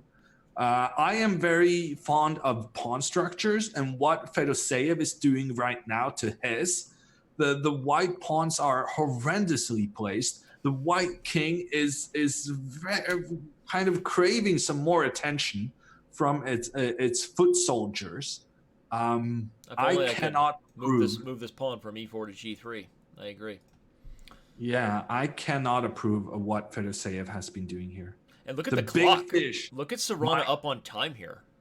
Yeah, but that's because he has a much better position. Very often, when you play, when you're playing at the highest level, it's just you play much faster when you're comfortable with your position. Right. And Sarana has been very comfortable throughout this game. And I think the fish is going to be the bait. Or yeah, I was trying to make some kind of good, and it didn't really work out. It was fantastic. The fish is going to end up being the bait for. Yeah, but it didn't actually. Sometimes you want to have these kind of wordplays and stuff, but it didn't actually relate to the position. That's the good ones when you manage to have it relevant. You could say You could say the fish might be what's for dinner. That would have been better. That would have been a very good one. Yeah, hey. I like that one. Thank you for helping me out. There you go. You help me with the chess. I'll help you with the pun humor. No worries. My pun game. And some would say I'm a grandmaster at the pun game. I didn't say it. Others have said it. That's all I'm saying. So, all right. What just happened? I think Queen G5. Queen G5 though. It works. It works. Bishop takes. The pawn cannot take back because the white queen is looking at the black king. But Queen G5 is G5 hitting both the king on G1 and the rook on D2, and Fedorosev is so desperate. Yeah, he goes still for it. goes for it, and now bishop takes D5 is a nice tactic. And king h8, the only move. Knight this f7. Just got wild. Let's show why it's only move. If you take d5 takes and king h8, there's knight f7, and you either fall victim to the Venus flytrap checkmate, which if you don't do your puzzle rush, now you need to, or you end up taking on f7 with the rook and fall victim to the back rank mate. So that's why bishop takes d5 forces king h8 instead of taking it. Look how quickly I did that before they moved. Can I get some props for that? That was pretty fast. No. Come on. Black is still better though, because if we count the pawns, he's still one up. And in addition to that, White's king still not safe. Going to give a check now on g4. Yeah, but it might just be a check. I like this move, rook e1. I highlighted it before he played it. Because if you move the bishop, okay, that means b7's falling, but maybe that's the problem. Now queen g4, but yeah. Bishop e4. Okay, never mind. Yes, very good. So he's got to play bishop h5. His defensive game is strong. Maybe just something queen d7, protecting everything. I like You're a pawn up. Your opponent's king is in trouble. Just defend your guys. Look at this move, though. It's a fork of the rook and the g5 square. Okay, but I'm with you, though. It seems like from a practical perspective, you're up on the clock, queen d7. You could also play b5 here. But you know what he's calculating? He wants something with rook takes a2. So, okay, he ends up having to go back. But he was trying to figure out a way to open up the back rank. But he ends up settling.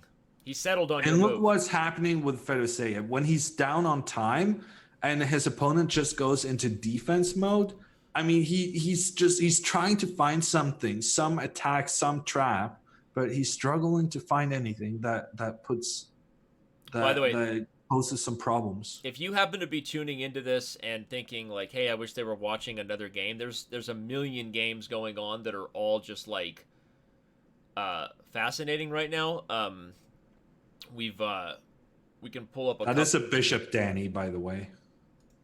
Oh yeah, he wins the bishop. That is the game. The bishop got captured on h7. It was pretty much because of White's precarious king situation, a situation that had remained the same. And this is a beautiful checkmate. Bishop e4, check. Followed by queen f3. Okay, he resigns. He doesn't let him mate him. I brought up the other board because I wanted everyone to have a chance to follow more than one game. We've got Dmitry Andreikin and Jeffrey Zhang about to come to a close. We've got Sergei Grigorians versus Alireza Firoozeh. Whoa. Oh, okay, I thought we had a weird mate with Alireza playing rook a1 here pretty soon. There may be something nasty coming. Alireza is definitely going to win this game. Is this a win for Jeffrey Zhang over there, by the way? Is this corner pawn win? I don't know if it's a win. No, it's a draw.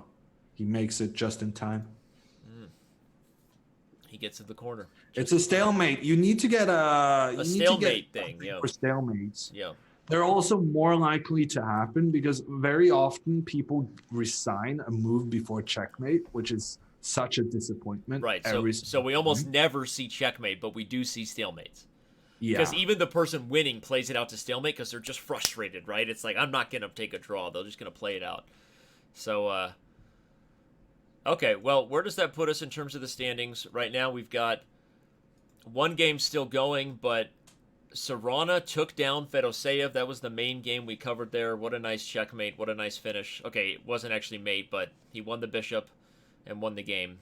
Alireza Firoozeh and Haik Materiasan. If you're keeping track, these two guys have already played each other. That's exactly why they've each dropped half a point. They drew each other in the previous round.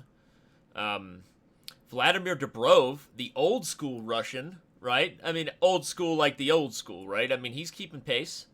But Sam Sevion's still playing. We should bring up that game. Yeah, there's a queen against a rook. There might be a fortress going on. But my initial instinct is that the queen in this case should defeat the rook. Agreed. And means that the queen will keep pace with Sarana, the only other player to have won all his games. Mr. Pennings right now. This guy is a national master going toe-to-toe. Okay, he actually does end up settling on the draw, but this guy is keeping up with the best of them. Super impressive tournament so far for this guy with a 5.5 out of 6 score. Once these things are updated, there they are. Only one person made it through round 6. Still perfect. And that was Alexei Sarana. Which, okay, we talked about a lot of juniors, Hammer, who didn't get into the main SEC because they lost in the juniors. Well, we talked about Alireza Firoozeh, Parham Magsudlu, Jeffrey Zhang is still playing, but a guy that didn't get a lot of attention from us was Mishanik, at least not to start. But Alexei Sarana, I mean, maybe he's going to be the guy who punches his ticket to the big dance after today's all said and done here with 6 of 6. He's in a good position, but there's 4 rounds remaining, and the winning score is going to be something like 9 points total. So he still needs to score 3 points out of the last 4 when he's going to get the toughest possible opposition that internet chess has to offer. So, I mean, this is why I said at the beginning of the stream, I don't think one player can reasonably expect to win it because there's just too many strong players participating. You're going to have an extraordinary day of chess in order to win it. Yep. Yeah, no, the luck is going to have to continue, and I don't mean that Serrano's gotten here via luck. I'm just saying that, you know, we've seen this happen before where the guy who's even sitting sometimes 7 of 7, even 8 of 8, doesn't end up winning the event, right? Because so many of the strongest players in the field are, maybe they've only dropped half a point or even a full point at this point, but they're still going to have an opportunity to fight for it before it's all said and done. So yeah. All right, well, pretty exciting stuff. If you're just joining us, reminder of what's on the line. The winner of this plays in the Speed Chess Championship. They will either be the 15th or the 16th seed. I actually don't know that, so I won't say it and get my team irritated at me because I don't know. I mean, that's usually never stops me, but I don't know whether the reward for winning this title Tuesday is to play Hikaru Nakamura, the 1 seed in the SEC, right? That's a great reward. Or if they I mean, honestly, Danny, if Hikaru came in here, I don't think he would even win this tournament. No, it's about this tournament is not bigger than any one player, and that includes Hikaru Nakamura. I don't disagree. This is a very strong field. I think if you manage to win this tournament, I don't see a reason why you wouldn't be able to compete with the best of the best. And that is Hikaru. I don't disagree. Well, we know a match setting is different, right? When these guys are playing the same player for a few hours, as we've seen, it's a little bit harder sometimes to prove dominance than in an open Swiss. Now, to that said, there's a lot that goes into winning a Swiss, right? I mean, every round is a complete shootout, totally wild. So no, I don't disagree. This is going to be crazy down the stretch. I'm still surprised that this NM is just competing toe-to-toe with everybody. Huge props to this guy. We should keep an eye on him going into the next round, just like watching his chess here. And there we go. We've got the next. Okay, this is it. Never mind. We're not going anywhere else but right here. Alireza Firoozeh versus Alexei Sarana right here at the top. This is it. Firoozeh versus Mishanik. 2 guys who played in the Junior Speed Chess Championship. Can't wait. Buckle up. Hammer, you just shut up and drive, baby. Previously, we saw that Firoozeh went for a repetition of moves, and that is the reason he has 5.5 points instead of 6. Yes. And that I can guarantee you will not happen this game. Firoozeh knows that only a win is good enough. He needs to get ahead of Mishanik Sarana.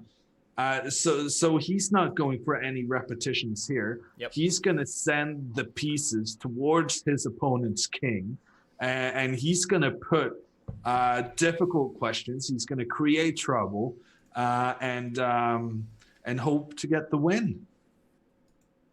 Well, he's. But it has to be said that also opens up chances for Sarana, right? Yeah, I mean, one of the things about winning with black at this level, and I can't totally speak to it, you can, but you know that, I mean, obviously, sometimes in order to win as black, when 2 grandmasters are playing, it takes the person who's playing white pushing a little bit too hard, right? It takes them really fighting for a victory and then making it double-edged so that inherently there are, you know, chances for 3 results. And I think that if Firouzeh is going to push for a win here, like you're saying, it may end up being that Sarana's the one who gets the W. So we'll find out, but for the moment, it's Firouzeh who's gotten his pieces into good positions. Although forced to go back with the bishop there, that was not optimal.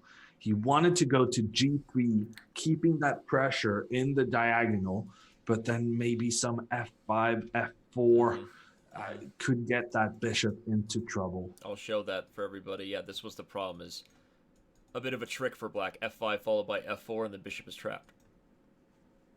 Okay. So now we have this position with an isolated pawn on D4. So an isolated pawn is a pawn that cannot be defended by your other pawns.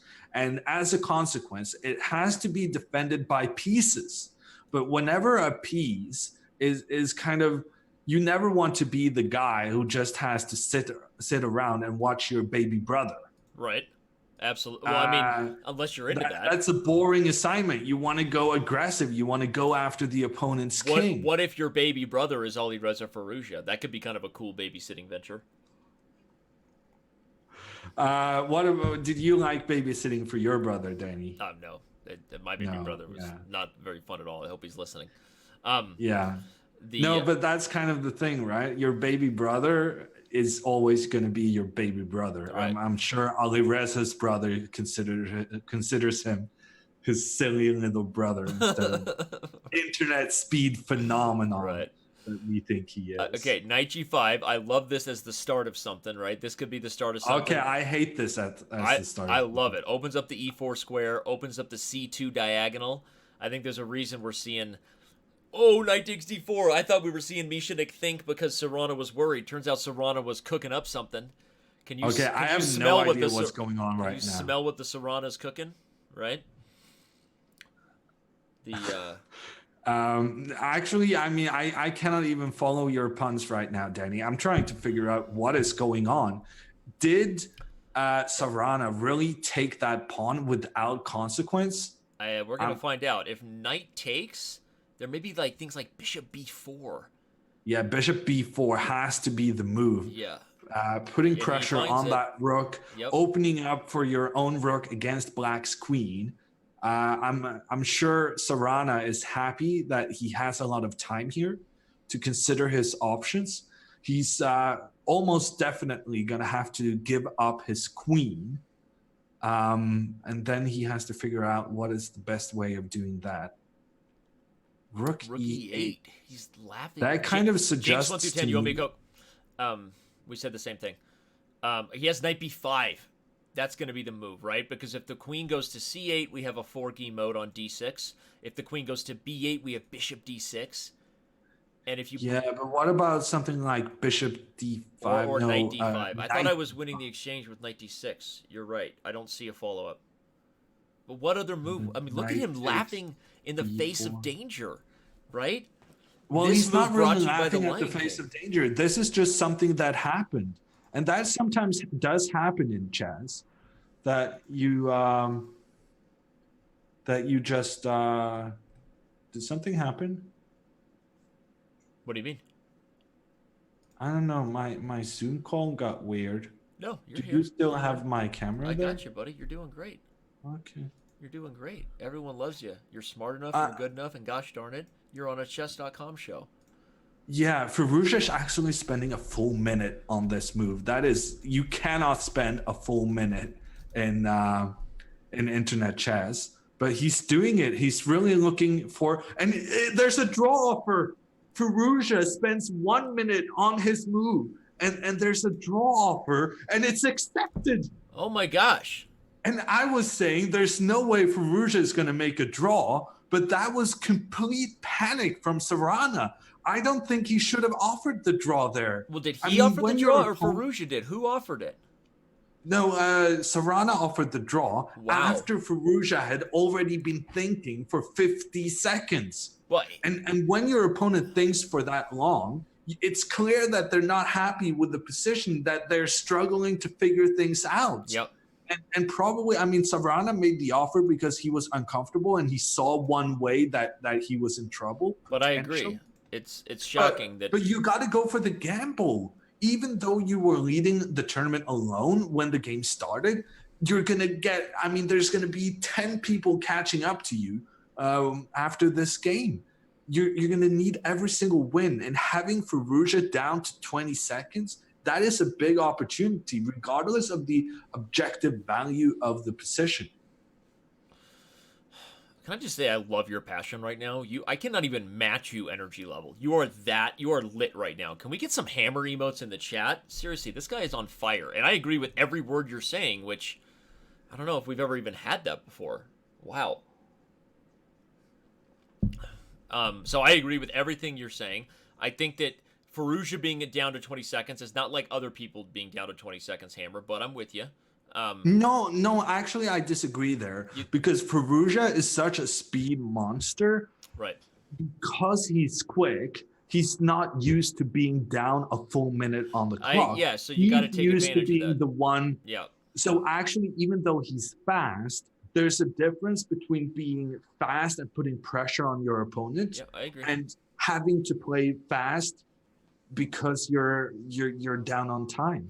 No, you're right, and Hikaru has talked about that a lot with Firoozeh, and we saw with Wei Yi, right? Wei Yi was able to, in many people's eyes, pull an upset despite being the 1 seed because he was able to kind of rattle Firouzeh's comfort zone. And I hear you. Okay, so point taken. You know, when you're up on the clock against a guy who's used to being up on time, you should try to capitalize on that. By the way, Jeffrey Zhang wins, so he's now at 6 of 7. This is gonna be such a shootout. So I agree with you that most likely we see Alexei Serrano regret that draw with Firouzeh, but if he ends up winning the tournament, he'll probably say, "Told you so." Actually, I have some news here from the Vladimirovich Andreikin going up against Eliana. These are two of the real life top players well, and they took a quick draw. I wasn't even going to go to that. But I want to point it out that they made a 20-move draw. Yeah, we're not happy and that's going to cost them the qualification. They're not going to have a chance. I'm with you. I didn't even want to give them the time of day because they did that. I was that disappointed. Well, I'm going to call them out on it. Okay, well, thank you. Are we just a couple of tools? That Moobot should say, today's hosts are a couple of tools. Danny Rensch and Jan Ludvig Hammer.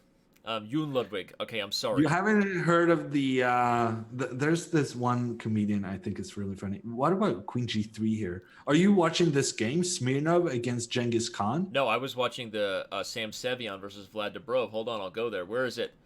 Smirnov versus Genghis K. Stuff is going on. Stuff is going on. Got it. I'm on that game. What do we got? Ooh, there's a mating net on the dark squares. I love it. Here comes Rook F2. Yeah, I mean, both kings are in a very precarious situation. And Anton Smirnov avoided a repetition to get into this situation. You missed his Oh, snap, right? But I don't think there was a defense there. What? I think actually White's king had managed to run away from the danger. And sorry, I'm banging the gong right now, dude. We got mate. Yeah, sorry. All right, go ahead. Yeah. I thought you broke your water glass, to be honest. I'm pretty disappointed with my gong game right now. I need to fix my hotel bell that my daughter broke. Don't ever have kids. You heard it here first. If watching me is not birth control, then I don't know what is. Okay? I mean, there's a difference between not having kids and having too many, Danny. Okay, wow, thanks. Did you gonna throw me under the bus like that in front of live the thing camera? is, if you're gonna have a lot of kids, Danny, you should be more strategic. You should have like 2 or 3 in a bunch, and then you can have some more like 10 years later, and you can have the first ones take care of the other ones. No, dude, I'm on the genetic like train here. All you guys are gonna be thinking about having kids in your mid to late 30s. Papa Bear is gonna be sipping a Mai Tai on the beaches of Cancun, okay? Because when I'm 40, my youngest will be 12. Hashtag checked out, brah. Okay? Get some. That's real talk. All right? Anyway.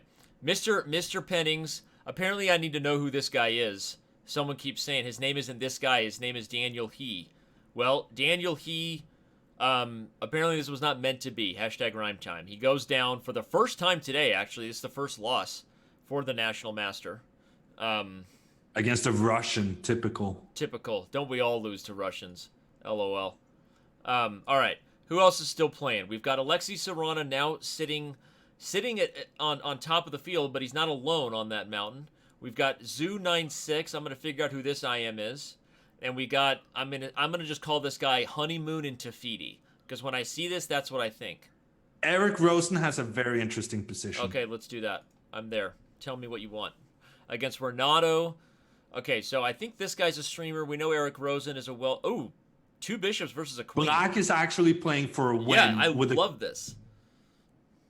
But I don't think he's getting the win. Actually, no more checks. Black is legitimately trying to win this game. 2 bishops and a passed pawn. There's no way the queen can overtake all of these guys.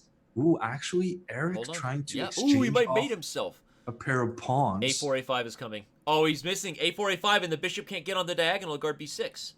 Play queen B4, A4, A5. That's a good point. You make a good point. Maybe B6 to stop it. He gets another chance. He could also play A4 here. Go back and play A4. He could have played A4 there because if the bishop took... Yeah, but then the king runs out to C7. Okay, that's true. I don't really know what's going on. Black is really going for it, but he just blundered his pawn. No, he didn't, because there's... If you take, there's a discovered check, discovered check. What? And then you take C3. That's what I'm talking about. And now the bishop is going around to the other side. Wait, what? I think that at some point White has A4, A5, and Rosen is missing it, or he doesn't like it but I don't think so. I think he's just underestimating I think he's this. just trying to defend, but now he lost the pawn. He lost one pawn, and still Black has a passed pawn with the D pawn. The bishops can work together, push these forward. Yep. Now even the king is getting aggressive. The king is trying to take out White's last pawn. Wouldn't that be sweet? Eric very nicely preventing that with his queen, forcing the king to go back. A check. I don't know about that check. Now the queen lost its good positioning. Bishop D5 is going to force the queen back. And there's no checks. Give a check. Here comes Bishop C4 and B5. No, it doesn't work. Doesn't work. Bishop F3. Bishop C4. Yes, good move. Very good. Now walk the king around. Walk the king around. I like this move by Black. I dislike Black's B5 move. I like the fact that he had the pawn behind, because now the king is lacking defensive square. Yeah, so White's going to get a chance to bail out. Rosen now. Oh, he goes away from the wants perpetual. To win. That makes no sense. This is ridiculous. They eventually get a draw based on repetition, but I don't even understand who was playing for a win there or why. What I do know is we've only got a few more games going. I'm checking on the latest standings. Still 3 players sitting with 6.5 out of 7, and only 1 game ongoing. Remind everybody as this one finishes up, because it might be a while. We've got Rook and Bishop versus Rook. This event here, the Title Tuesday, is our normal monthly Title Tuesday, $1,500 in cash prizes. But on the line is a spot into the big dance, as they call it. I didn't call it that. Somebody else did, and I stole it. But the big dance is the Speed Chess Championship, where 16 players will compete over a few months for the biggest prizes in online chess. 16 players competing for about $55,000 in cash prizes over the next few months. So, going to be a lot of fun. Whoever wins this probably gets the reward of playing Hikaru Nakamura in round 1. But hey, there are worse prizes. This is winning for Black now. One time for Christmas, I got a box of... a winning move there. One time for Christmas, I got a box of cold cereal. So playing Hikaru Nakamura is better than that. Okay, Bishop in between should also be a win. Yep. Yeah, this is winning for Black. There's no way to deal with the Flipperooski. How do you... I'm not sure how it's winning, but I'm pretty sure it's winning. Wait a second. Well, you should probably move the rook over there. Yes. Okay, giving that check, I feel was a mistake, but I think I would have moved my king. No, but you want to get the it's not winning unless the king is opposing with the same idea where the bishop blocks the check. So you've got to get the king. Okay, here he comes. He wants to get the king to F3, block the file. Yeah, but he had the opportunity to go king F3 earlier. Okay, he's going for it the second time around. This looks like it might work. Yeah, this is going to work. Oh, it's mate. Threatening checkmate in one move. Now the rook has to go. Okay, and now it wins if you can figure out the right way to, like, do the zugzwang. So, hold on. How does it work? Okay, rook A3, you force the rook there. That's right. Now you come back around, so you're threatening to switch. Yep, this is right. And if you check, you block. Okay, now the question is... Actually... Now you... No. Are we sure this is winning? First of all, shout out to Jonah Willow. Sure whether it's winning or not, this FM is defending very well. So props to him for that.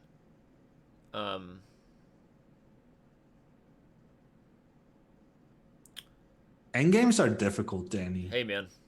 preaching to the choir on that one, buddy.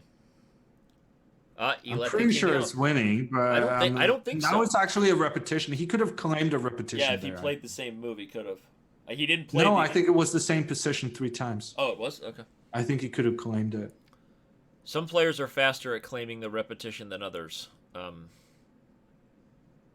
But it looks as though White is going to get out of this. Yeah, now it's alive. going to be a repetition. Yep. Well done. Yeah, seriously. Good defense. Solid defense there from White in a position that is not easy. It is not easy to hold that. He made it look so. All right. The next round has begun. We have a battle of the players sitting at first and third place, respectively, because of tiebreaks. If you look at this, we've got... so let's find out honeymoon in Tahiti. Honeymoon in Tahiti. Who's this guy? I actually played him in junior championships, Danny. Yeah, what's his name? Tufigi? He's also from Iran. Yeah, Iran is pretty strong, but this is a guy who's my age. Yeah. So the So what is he, like Iranian 45? Sorry, I had to get it out. The golden Iranian generation, they are born in like 99, 2000, around there. Firoozeh, 2003. Yeah. But this is the OG of Iran. Well, the one OG, of the OG of that. former chip. OGs. Yeah. I don't know how to call that. So this guy has been around for a while. He's been battling it out against the Hammer in World Youth Championships. Did you just refer to yourself in the third person with the hammer? I love that. That is like that's like rock. That's like rock level stuff right there. That is some next level Dwayne the Rock Johnson, Yoon the Hammer Ludvig, or whatever. I mean, you just went third person referral to yourself. I take guts, man, and I respect it. Thank you. All right. Well, we've got this Serrana versus, but I still don't know his name. I know he's got a great mustache if you look at it, right? Well, his name is Tufigi. I mean, what are you on about? His name is his username. Oh, okay, great. Tofigi, welcome to the big dance. And he is now in the shared lead of this tournament. Yep. But his bishop is being blocked out of play by the white pawn on d5. So he's trying to get rid of that pawn so that the bishop can breathe. And get some stuff going on. Yeah, and now if bishop c4, then rook c8 going to c5. Yeah, but this is like a thorn. This is just a thorn on d6. No, it's a weakness on d6. Oh, come on. You take that back. It's not a weakness. I think this is a pretty decent position for black. I will take white any day. Here comes bishop the c4. The diagonal has opened. Here comes for bishop c4 for f7. I love how much you're going to regret this. Pawn's coming to f4. White's going to hold the knight on e5. Actually, bishop d5, b4 is very important. Bishop d5, b4 for white would be fantastic. Yeah.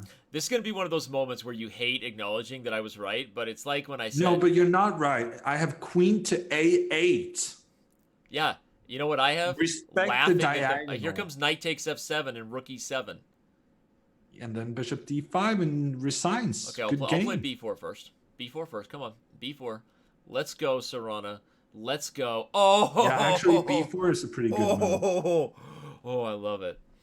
But what about rook takes c4? Rook takes c4, and then bishop takes g2. Okay, if I wanted your attack on the light squares, I would have asked for it. Queen takes, and then I'll play f3. Well, you did ask for it, and you're getting it. Actually, I'm kind of regretting this now.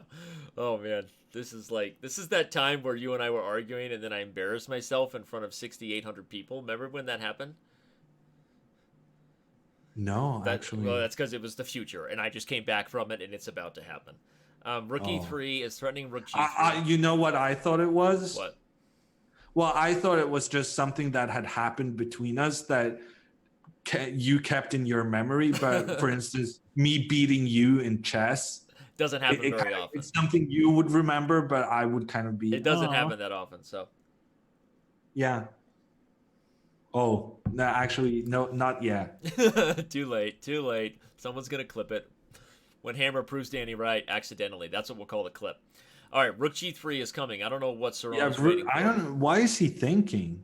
I don't know either. By the way, the man in second place with 6 out of 7 is taking on Alireza Firoozeh. If you want to go to Chess.com and choose your own adventure, you can do that. Actually, Danny, Rook G3, Knight H5. Oh, Rook and it G4, F5. and it's Rook G5, H6. We're going to be Rook chasing that Rook G6. Keep around. going. Rook G6, King H7. Yeah, or even Rook F6 probably. No, let's just show that. Bam, bam, bam, bam. Oop, I messed up. I was doing the bam thing. Bam, bam, bam, and the rook is running out of squares. Note, everybody, that if the rook flees, we've got G2. That's a problem. So good attention there from Sarana Yeah. to avoid that. And Yeah. now he's going on the counter attack. He's ready to sacrifice his rook. He's going to take F6, followed by Rook G3, and Queen takes F6. I love it. Yeah, but he can't do it right now because the bishop got back to G6. But that is the kind of idea he has in mind. He's going to go take the pawn on D7 after sacrificing his rook. Nice move, Knight E5. Bishop got back. It's pretty good. Bishop got back. You know, the only reason I know that reference Why? is because of Friends. Oh, really? Yeah, it's weird, right? That is weird. We'll talk about it later. Okay, Rook G3 is threatening. Okay, he stops it, but here comes Harry. You're a wizard. Hit H5 like you own it. Good call. Yeah. But Black is 2 pawns up, Yeah, but he's down a rook. Okay. I'm going to say that if Black manages to get the rook to E6 and the queen to F8, Black is doing very fine. That's actually a great idea, and it hits the weakness you foreshadowed many moons ago on D6. Hammer was right. You're like my Kahn or my Newman. Hammer, right? Okay, queen C8 is kind of weird, but if Black gets the queen up into the attack, I suppose White's king is not really feeling super happy. He's feeling the breeze, as they say, right? Yeah. Regretting that kilt, right? Ooh, On a rook cold takes F6. Scottish afternoon. No, actually, I think he's nervous. No. I think Rook takes F6, pawn takes, knight G4. The problem is, what does Black do if White sits tight, right? That's what Serrano's pointing out. He's like, I'm gonna sit here for a second. Okay, now knight H5 voluntarily comes. Is there something on F7? No, because the knight guards G7, so there's no discoveries. Wait. It's a very, very difficult position. Wait. And when there's a difficult position, you have to look at the clocks. I think knight takes F7 was a move there, Hammer. Because if we sack I on don't know, F7... but queen D5 looked really strong as well. Look at this. The threat against the knight on D5. No, on H5. No, but now Black is solidified. I feel like there was a chance there. Maybe there was, but he missed it because he was low on time. And that kind of shows that having the easier position to play is very important, because that means you're having a higher pace than your opponent, which in turn will increase the likelihood of your opponent making some mistakes as you approach the time scramble. By the way, Alireza Firoozeh has just won against Zoo96, so flippy floppies, right? I got my flops on and I'm flipping if I'm Alireza Firoozeh. And he just retook the lead over that guy. Okay, so Serrana gets rid of some pieces. I'm not sure I like taking with the pawn there. I think I would have preferred the queen.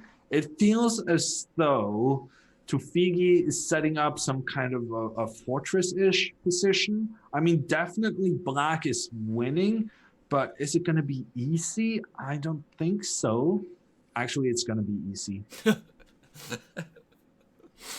I love it. Or is it? There's the threat against the pawn on F7. So Black may feel he has to go back, even though he really wants to go after the pawn on H4. However, there's a problem with taking the pawn on H4 because it's going to open up files towards your own king. You said it, not me. You're right. Excuse me. I think Serrana is doing a really good job here of kind of poking the opponent. But now F5, that's going to be the move. Black has just a super safe position. No risk here. No, Queen C7. Big blunder, big blunder. No, there's Queen A1 check. He was all right. No, Queen A1 check, then you have... Oh, okay, yeah, that's true. Rook C1, there was... Yeah, you still get Rook C1, Queen B2, good call. Yeah, I think Black still has it. Here comes E3. followed by... Okay, now Ooh, there's a watch, checkmate threat. watch out for G8. Watch the back door. There's no checkmate. I can. Ooh, there's a checkmate, but the King queen F2. covers. Both guys going for checkmate here. To Figi, I mean, if he goes for the Is draw it going to here, be a I draw? mean, You got to be happy no if you're way, Serrano. no way. He's got to go queen d5, going for the checkmate, and I don't see how you can stop it. Actually, yeah, Is that that's going to awesome. be the end of Serrana? Here comes No, queen. queen h2 covers h1. To Figi, you're gonna f4. Just get the pawns forward. Okay, but Very good. That's a and now take desperate that pawn one. sack. Get rid of those guys. Oh, actually, yeah, no. Serrano is doing a great job of fighting. The knight doesn't really want to self-pin, but probably didn't have a choice. But now you have knight d4, guarding both yeah, but then c2 queen and takes h5. f4. Queen takes f4. Probably just trade the queens now. You've got enough pawns. I don't know. Queen takes f4. Yeah, Let's but there's go. queen Oh, it's h1. check. But then queen f1. Queen h4 and e2. Bob's your uncle. Ooh, that's a good one. That's a good one. Game Danny, over. I mean, you're so good at queen g4 now. Hey, no, you're good at tactics. Gets it right. All right. Okay, wait, we've got another one. Here we have a Russian-on-Russian action that looks like it's also going to end in a draw, but not as quickly as Andreikin versus Elyanov did. So give him props for playing this one out at least. But here we're going to have a draw between Fedorosev, the big fish. Well, it turns out he's swimming with some larger guppies today, right? The big fish not leading the event. Right now we've got, okay, that draw, no, there was no draw. Actually, so Mr. Tofigi is sitting in first place with 7.5 out of 8 against over fellow countryman, the new star, Ali Reza Firoozeh. Great stuff from Tufigi. And we saw that game. I mean, he has played some really good chess to get to where he is. You know what? I think Fedorosev is trying to win this. We had a bit of a sensation where the Rook suddenly beat. It's winning. It's over. Oh, he's in Zugzwang. Fedorosev is winning it. Rook takes g2 and it's going to be Zugzwang. The knight is trapped on the edge of the board, and Fedorosev takes a big win. That was verdunkabunk, right? Let's show everybody why this is a win for white. If you play g2 as black, well, you have to play g2. Okay, well, no, you had knight f2, but if you play g2, there's rook g7.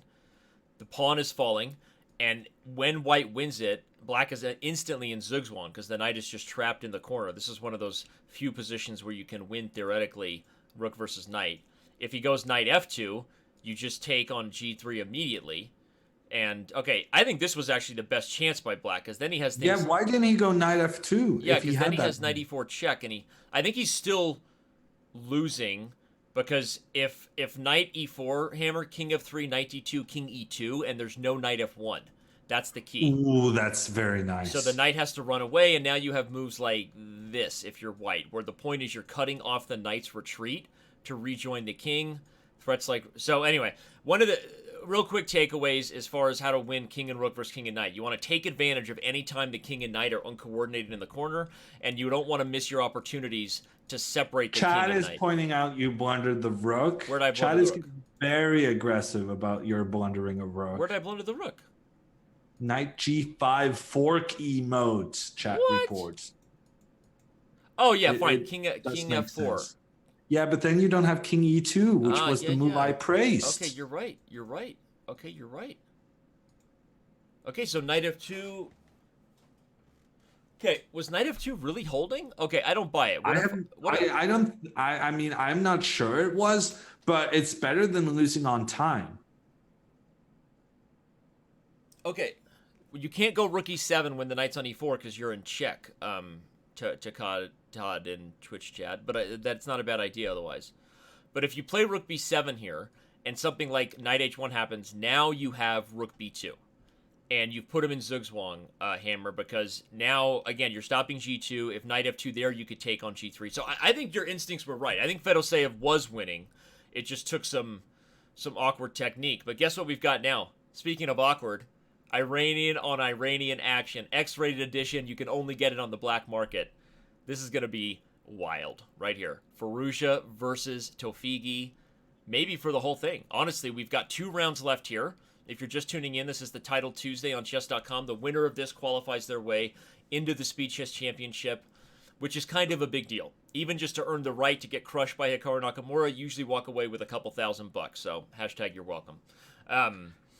Tofigi just offered a draw on move 2, and Ali Reza said, said, no, thank you. No, sir. He said, the young dogs are here to play. He went full Dikembe Mutombo, and I'm going to get my emotes out. I meant to go Dikembe, but somehow I also used my hair emote. By the way, my hair's looking okay today. What do you think? Yeah? You're looking fine, Danny. Thanks. No matter what happens, we are going to have an Iranian leading this tournament after this before the final round. That's right. This is round 9 out of 10. And no matter what happens, an Iranian is going to lead it going into the last round. The excitement now is whether it's going to be the young phenom, right, Firoozeh, or if it's going to be the OG, the old guy. The old in this sense, OG stands for both old guy and original gangster. So look at us. We're so hip and with it, Hammer. Man, other Twitch dads got nothing on me. Take that, Dr. Lupo. Eat your heart out. That's right. And so far, Tofigi, continuing his good play, has acquired the bishop pair. You know how I feel about the bishop pair. I love it. I actually don't know. I like it. Not as much as Eric Hansen, but I feel like I have seen you right hard on the bishop pair on occasions. You're what? Have you not disrespected the bishop pair on occasion? Oh, I've disrespected a lot of things on occasion. Hey. But I'm actually now concerned about Firoozeh. This is one of my weaknesses as a chess player. Very often I like to have like the bishop pair and the better pawn structure. Right. But then I get hit by an opponent who says that I have a bishop pointing down the long diagonal from G7 down towards the pawn on B2. I really feel like Firoozeh missed out on an opportunity there. He could have gone queen D3 on the previous move, trying to create some problems in White's position. I think he was worried about a trade in bishop F1, I think. But, okay. I don't think so, because he went for it now, and I think it's one move too late. Because now the White bishop has moved away, making room for the rook on the C1 square to protect the queen. Great point. So you feel like the bishop pair is holding out? And the last knight takes B2 is now winning. I highlighted it as you said it. It looks pretty good because even with B6 falling at the end, E1. Oh, he decides not to go for it. Oh, there were threats of bishop C7 on knight B2. Very nice. That was the trick. Did you see that, or did chat see that? I only assumed it because Firoozeh played bishop E5, so I saw it. Thank you very much. But okay, very good. I'm feeling like you're the tactically superior player. That's not true at all, Hammer. Rook to C1. Doubling on the C file for what, right? You better get F4 and get that C pawn like it owes you money. Yeah, White's problem in this position is the bishop. The bishop is not pulling its weight, and now he's trying to reroute that bishop to the E2 square. But Black is going to take this opportunity to go knight F3 check. No, he is not. But now Firoozeh is allowing White to set up optimally with bishop to E2 to F3 and king F2, where White would have been defending all of his pieces in good fashion. However, once again, I am wrong. The pawn moves too forward. I think you're right, though. I think that was a more patient way to play the position for Tofigi, but... Yeah, overly aggressive, I would say. Knight E3 coming up. The rooks gets traded on D4. The rook is going to have to go back, and then rook D2. Bring it. Has to be the move. Okay, but the question is, can Tofigi get out just barely by the many hairs on his 70s mustache there?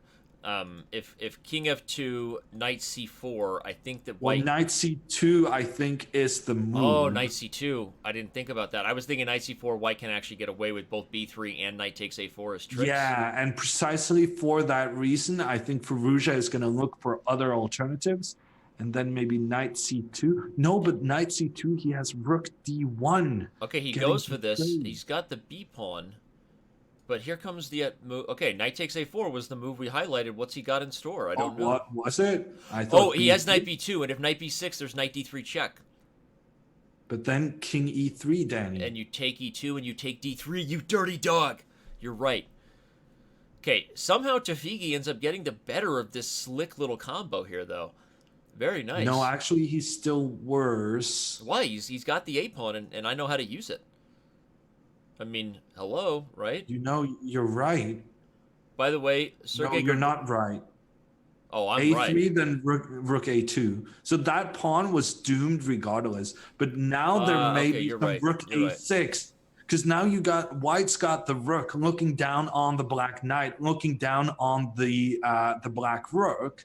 And this is an unpleasant position to be in if you're Firoozeh. Mm-hmm. Because worst case, you're gonna lose this. Best case, you've got to trade the rooks, and then white has the more active king. Yep. There is potential here for Tafigi to trap the knight on a2, king d4. How is this knight getting out? I know, and the bishop guards every square on this diagonal, so things like knight b4. The bishop is dominating the knight. Yeah, this is super tricky. Tafigi's going to take a second to see if he can calculate a way to trap that pony. If you're just joining us again, this is obviously a hype game, but there's a hype situation here. These are the two players leading the event heading into this round. Firoozeh and Tafigi were in first place. Vladimirovich, that's Dmitry Andreykin, has already won, by the way. D2, it's such a nasty move. If the knight tries to run away with knight b4, Bishop then b5. bishop b5 takes away the escape squares. Oh, I and the love king it. Get closer. Look at that. Bishop b5. Boom. And boom, now boom. bishop c4, bishop c4. Bishop c4. Tafigi's going to win. Bishop c4, knight b4, bishop b5. Dude, this is some technique. Firoozeh offered a draw. Tafigi declined. Chessbay, thanks for the update. I think that Tafigi is like, I'm about to teach this young dog a little bit of an old school trick. I think this knight is getting trapped. It has to go back because otherwise the king is coming in there. It's just game over. It's actually okay. It's a little game awkward over. to trap the knight if Firoozeh can come up. No, with it's something. not. You go king c3, king b3, king b2, and the knight is trapped. Oh, that's slick, dog. I did not see that. Because I was imagining you F5 could. is a good try, though. But Hammer, seriously, that was instructive. I was imagining you couldn't give up c1, but Hammer's pointing out you actually force the knight to c1 and go to b2, and your bishop guards all the squares. Here comes king b2, and Firouzeh's And busted. it's game. It's game. Dude, whoa, he doesn't go for it. Yeah, he's just toying. He's just toying. He's just playing with his food. Yeah. Mama taught you not to play with your food. Nasty. That's karma. It's going to come back to bite you. Firouzeh's going to try to make something messy happen, but it's all just... It's not happening. It's not happening. It's all just King smoke. pawn, h5. Keep as many pawns as possible on the board. Red Rover, Red Rover. That is going to be Send a win. Ali Reza Firouzeh right over.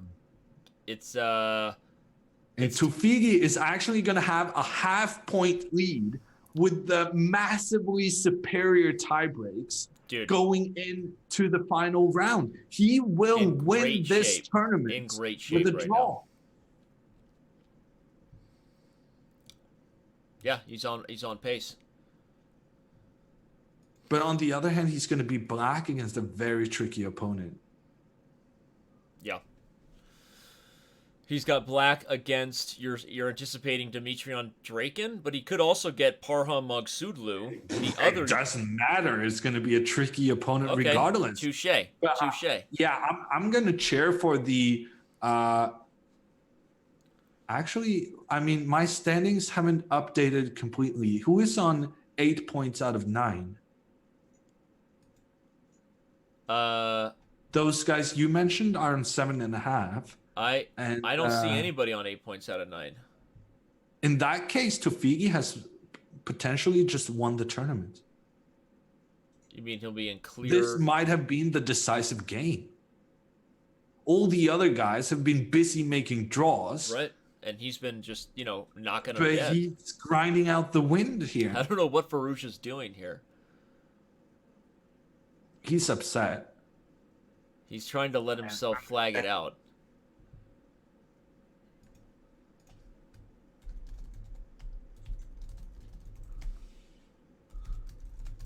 Just whatever you do, make it a check. And now the pre-move Firoozeh's for the just checkmate. delaying the inevitable here. Licking his wounds. Another Dobrov. opportunity. Dobrov is on 8 out of 9. Okay, Dobrov. Okay, there we go. That's going to be the game that decides it all. You've got Dobrov. I keep saying Dubrov because I'm really into pronouncing Russian names like they're French.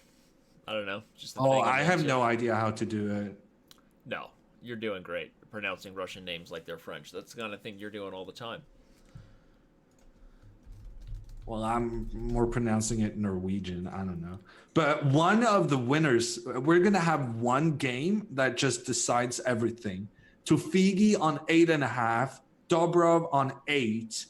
And that means no one can catch those two guys. So either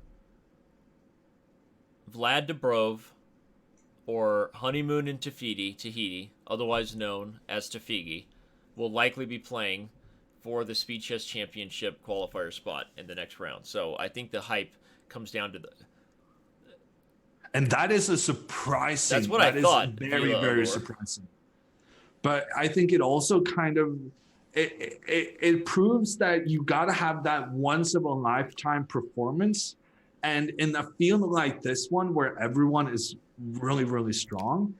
I mean, that once-in-a-lifetime performance, it may be one of the very well-known names, but it may also be one of the outsiders having... Well, it's not over yet. There were other games that weren't done yet, including Anton Smirnov, who just got a victory and has leapfrogged. Can you leapfrog? He's leapfrogged Vlad Dubrov in terms of tiebreaks, just barely. Oh, and that completely ruins my theory that the last game is going to decide everything. Right. It doesn't ruin your theory. The last game will decide everything, right? But it doesn't mean that it's only coming down to two players. There'll be two games we probably have our close eye on here. I don't know how the pairings are going to work in terms of the colors the players had. Is Smirnov, one of these two players, Smirnov or Dubrov, will have a chance to nick at the shield of Tufigi and try to slow down the OG from Iran. Honestly, if you're Smirnov or if you're Dubrov, you want to play Tufigi. You want to be the one in charge of your own destiny. Because if you play Tufigi, then you know with a win, I'm going to be at 9 points out of 10. I'm going to be at the very least shared first and probably just win the event. You want to be in control of your own destiny. So that's why you want to play the top guy. Yep. I think if I had to guess, it's going to come down to Smirnov. I don't know if the tiebreaks will decide who gets the top guy or if it's colors. I actually don't know the inner workings. It's colors and ratings. Colors and ratings, right? So if colors match, Dubrov will play against Tufigi. And if colors match better with Smirnov, then Smirnov will play him. Okay. Well, it's going to come down to one of those two guys and Tufigi. And right now we've got a very boring rook ending taking us to the close here. TJK Tiger versus Opar and Grigori. So, that's exciting. Keeping us on the edge of our seat here with this rook ending shuffle puck, as they say. But okay. Yeah, I suspect this is going to be a draw. It's riveting analysis. Riveting analysis by Yoon Ludvig Hammer. That's right. Look at me pronouncing your name correctly, right? And you look at you being optimistic about thinking. Okay. Well, it started. It's Dubrov against Tufigi. And I'm looking for the game. I don't see it on my right. For the first time in this tournament, I'm going to open 2 game windows because I also want to look at Fedorosev, the big fish, against Anton Smirnov for the final the other top game. Yeah, we've got Smirnov with a potential chance to tie things. And we've got Grandmaster Robert Hess taking on Oparin Grigori, by the way. That's fan favorite Robert Hess commentating on tomorrow's match with me. But we've got... I'm trying to pull up both games here. Let's see. We've got Vlad Dubro versus Tafigi. And we've got Smirnov versus Big Fish. And we've got a 2-game scenario. Look at this. That's me being the producer on the fly. Shout out to Dubrov me. is playing really, really quickly here. Yeah. I'm surprised Tafigi is taking this long because they're still in theory. And this line is considered to be pretty good for White, but it's very complicated play. White has secured the bishop pair. So long term, you're hoping to open up the position. And Black with his rook pointing down towards White's king. It's no secret what he's planning. He wants actually to create an early attack and try to get it right here. Which one are we talking about? So many games. I'm talking about the guy in the lead, Tafigi, Tafigi with the black pieces. Tafigi wants the whole thing today. This guy came to play. Old guy, new tricks. Tommy Shelby making inappropriate emote gestures in the chat right where I left him yesterday. And, all right, yeah, so we got Tafigi on the left leading the tournament. Clear if you're watching that board. You've got Anton Smirnov with a chance to tie if somehow Tafigi draws, and Smirnov can get a victory over the Russian Big Vlad Fedorosev. I will say playing Black against Fedorosev is no easy task, and it also doesn't look as though the Big Fish has gotten an advantage out of the opening with the two bishops wreaking havoc on Black's position. Love the bishops. Love it all. Now, I think that Dubrov has done a good job slowing down the attack, speaking of the two bishops, right? Yeah, I don't really know, though, because that pawn on g3 is a big weakness. Right, and it's also sort of pinned in a way if you have tactics on the g2 square. Not to say there's a way to take advantage of that, but... So this is an incredibly complicated position where I don't know what's going on, to be honest. It feels as though White has a great position with the bishop pair, with the better pawn structure, but suddenly out of nowhere, my experience is that Black's attack on the H-file, yeah.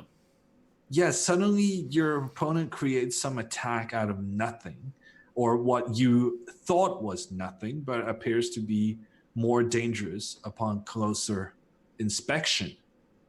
However, this attack does not seem like one of those occasions. Actually, h5, h4. I mean, Black is completely busted. His only hope is to get the attack rolling. That's a Rook h6. I dislike that. I dislike it a lot. I think your hairy push of the h pawn made a lot more sense. Rook h6. But now he's planning knight g4.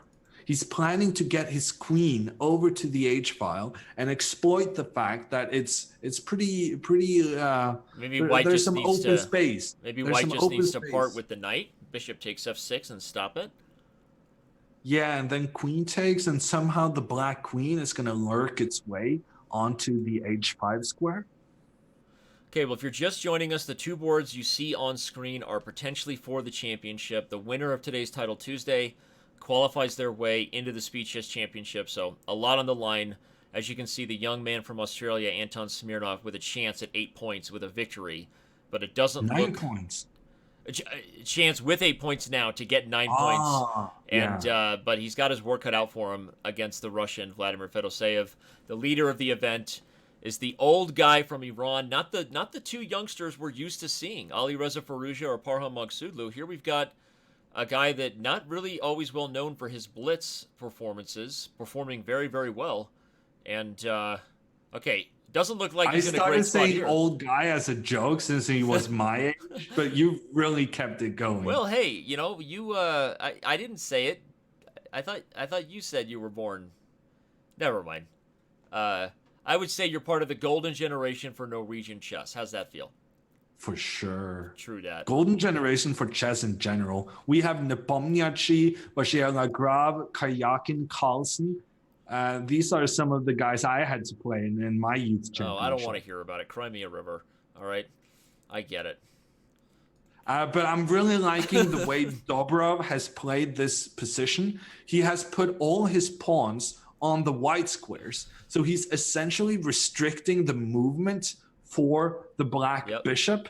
And now he's getting rid of some of the opponent's pieces. He's also up a pawn. So he has the better bishop. He has more pawns. It's Dobrov's tournament to win right now. Dude, he's playing fantastic chess right now.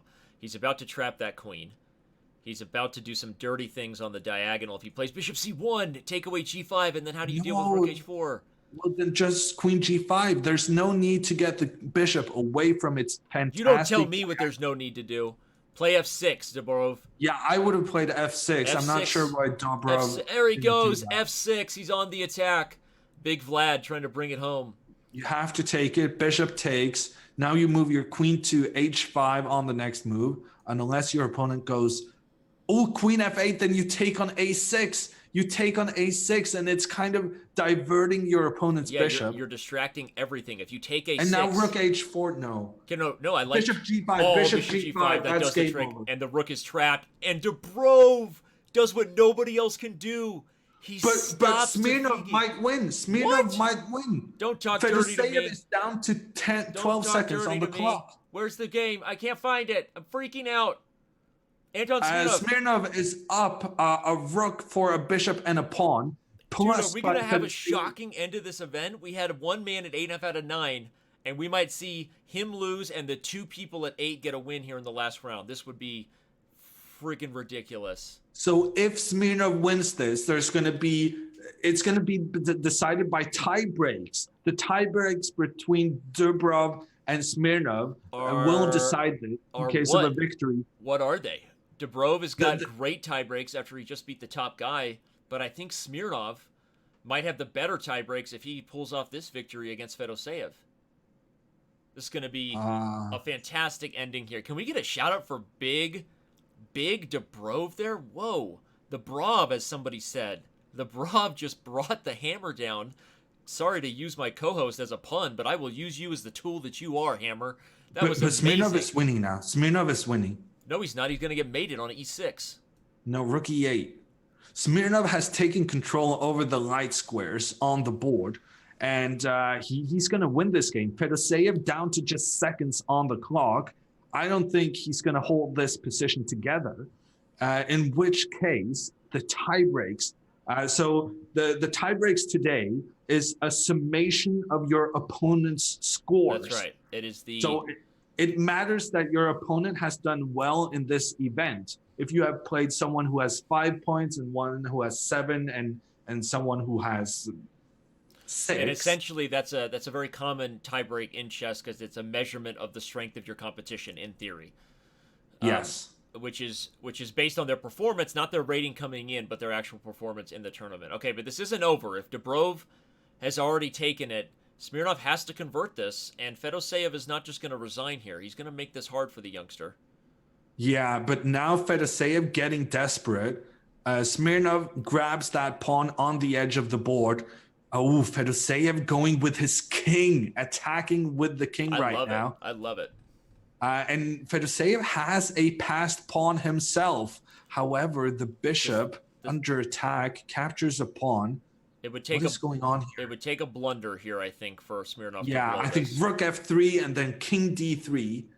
e7, good combination there from Smirnov, getting his king into the action, pushing the white rook away so that he can get a new queen. And that's going to be the end of it. We have 2 guys on 9 points out of 10. But there's no hope. Fedorosev is going to resign it.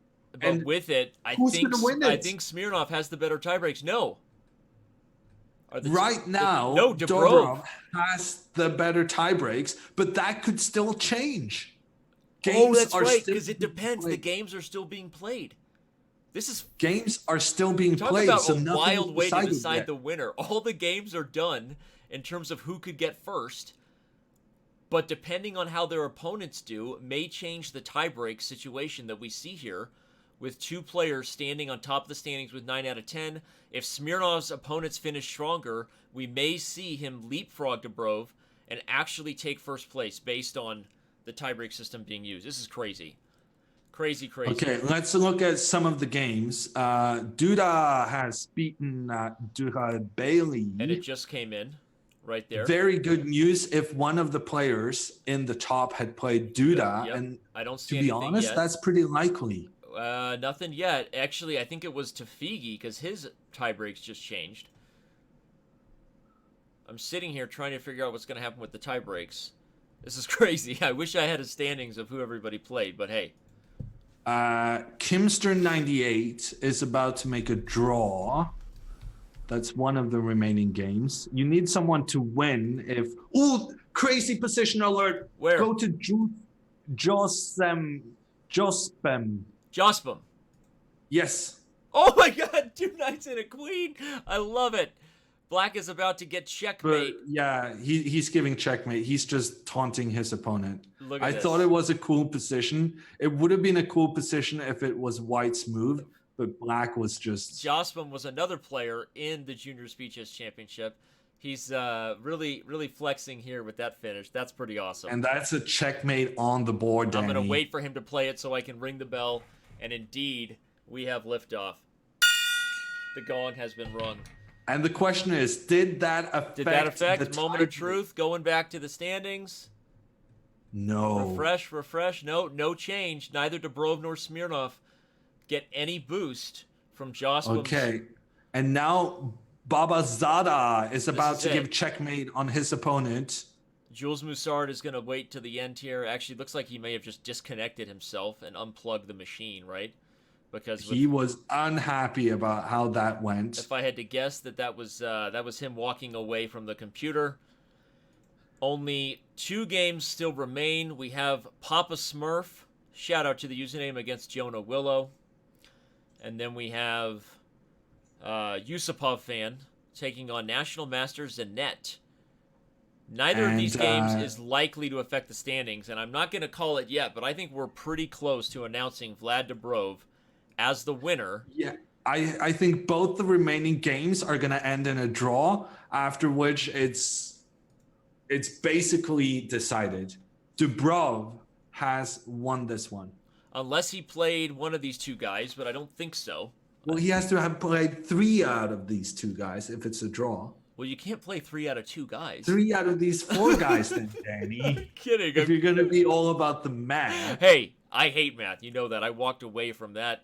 Math is my ex, long in the rear view. I walked away from that relationship long ago.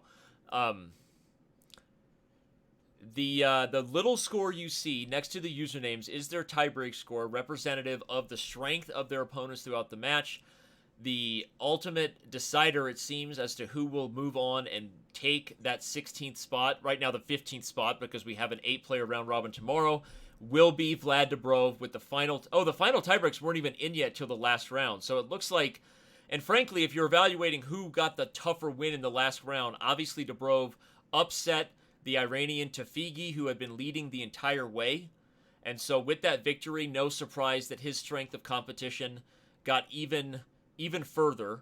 So we see Vladimir Dobrov take first place with a score of 9 out of 10 and a cumulative sort of strength of opposition score, best way to kind of describe it, of 49.75 compared to Anton Smirnov's of 44.5. Shout out to everybody who got 8.5 out of 10, Hammer. Let's go ahead and bring back the standings and go through what that looks like for the entire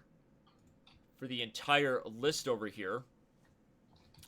This event ended with Vladimir Dobrov up top, Anton Smirnov tied with 9 out of 10, Dmitry Andreikin getting 3rd place in what seems like the millionth time, 3rd place in a Title Tuesday for that guy. Tafigi with 8.5 out of 10, his countryman Parham Magsudlu also with 8.5 out of 10, which means I think Parham won the last round. If I'm doing my math right, I think Parham won the last round over Alireza Firoozeh in order to get that score. So a lot of Iranian action there in the last few rounds.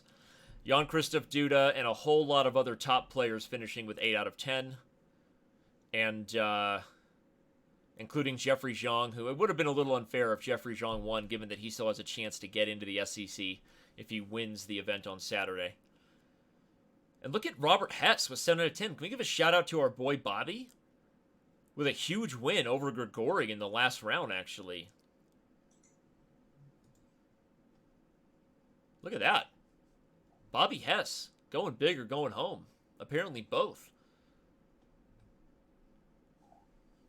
Anyway, there we go. There we have it. That's our top 15 in the event, Hammer. Anything else you want to add? We didn't actually see that much of Dubrov. How are you pronouncing it? Dubrov.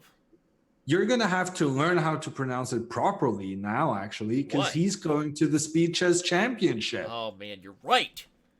Sorry, didn't mean to sound upset about that, Vlad. But no, good point. In fact, I will figure out if it's Dobrov. I think it's Dobrov, Vladimir Dobrov. Dobrov. That sounds very American to me. Don't tell me I'm pronouncing it with American. What? You know, your name sounds American, Hammer.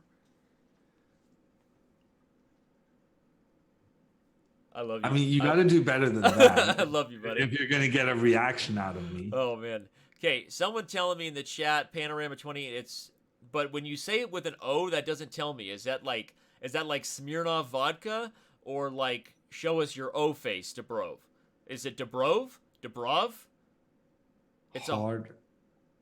What does that even mean? It's a hard R. I have no idea. That makes no sense to me. Wow. There's something about in Russian that when there's two O's, the first one is pronounced as an A.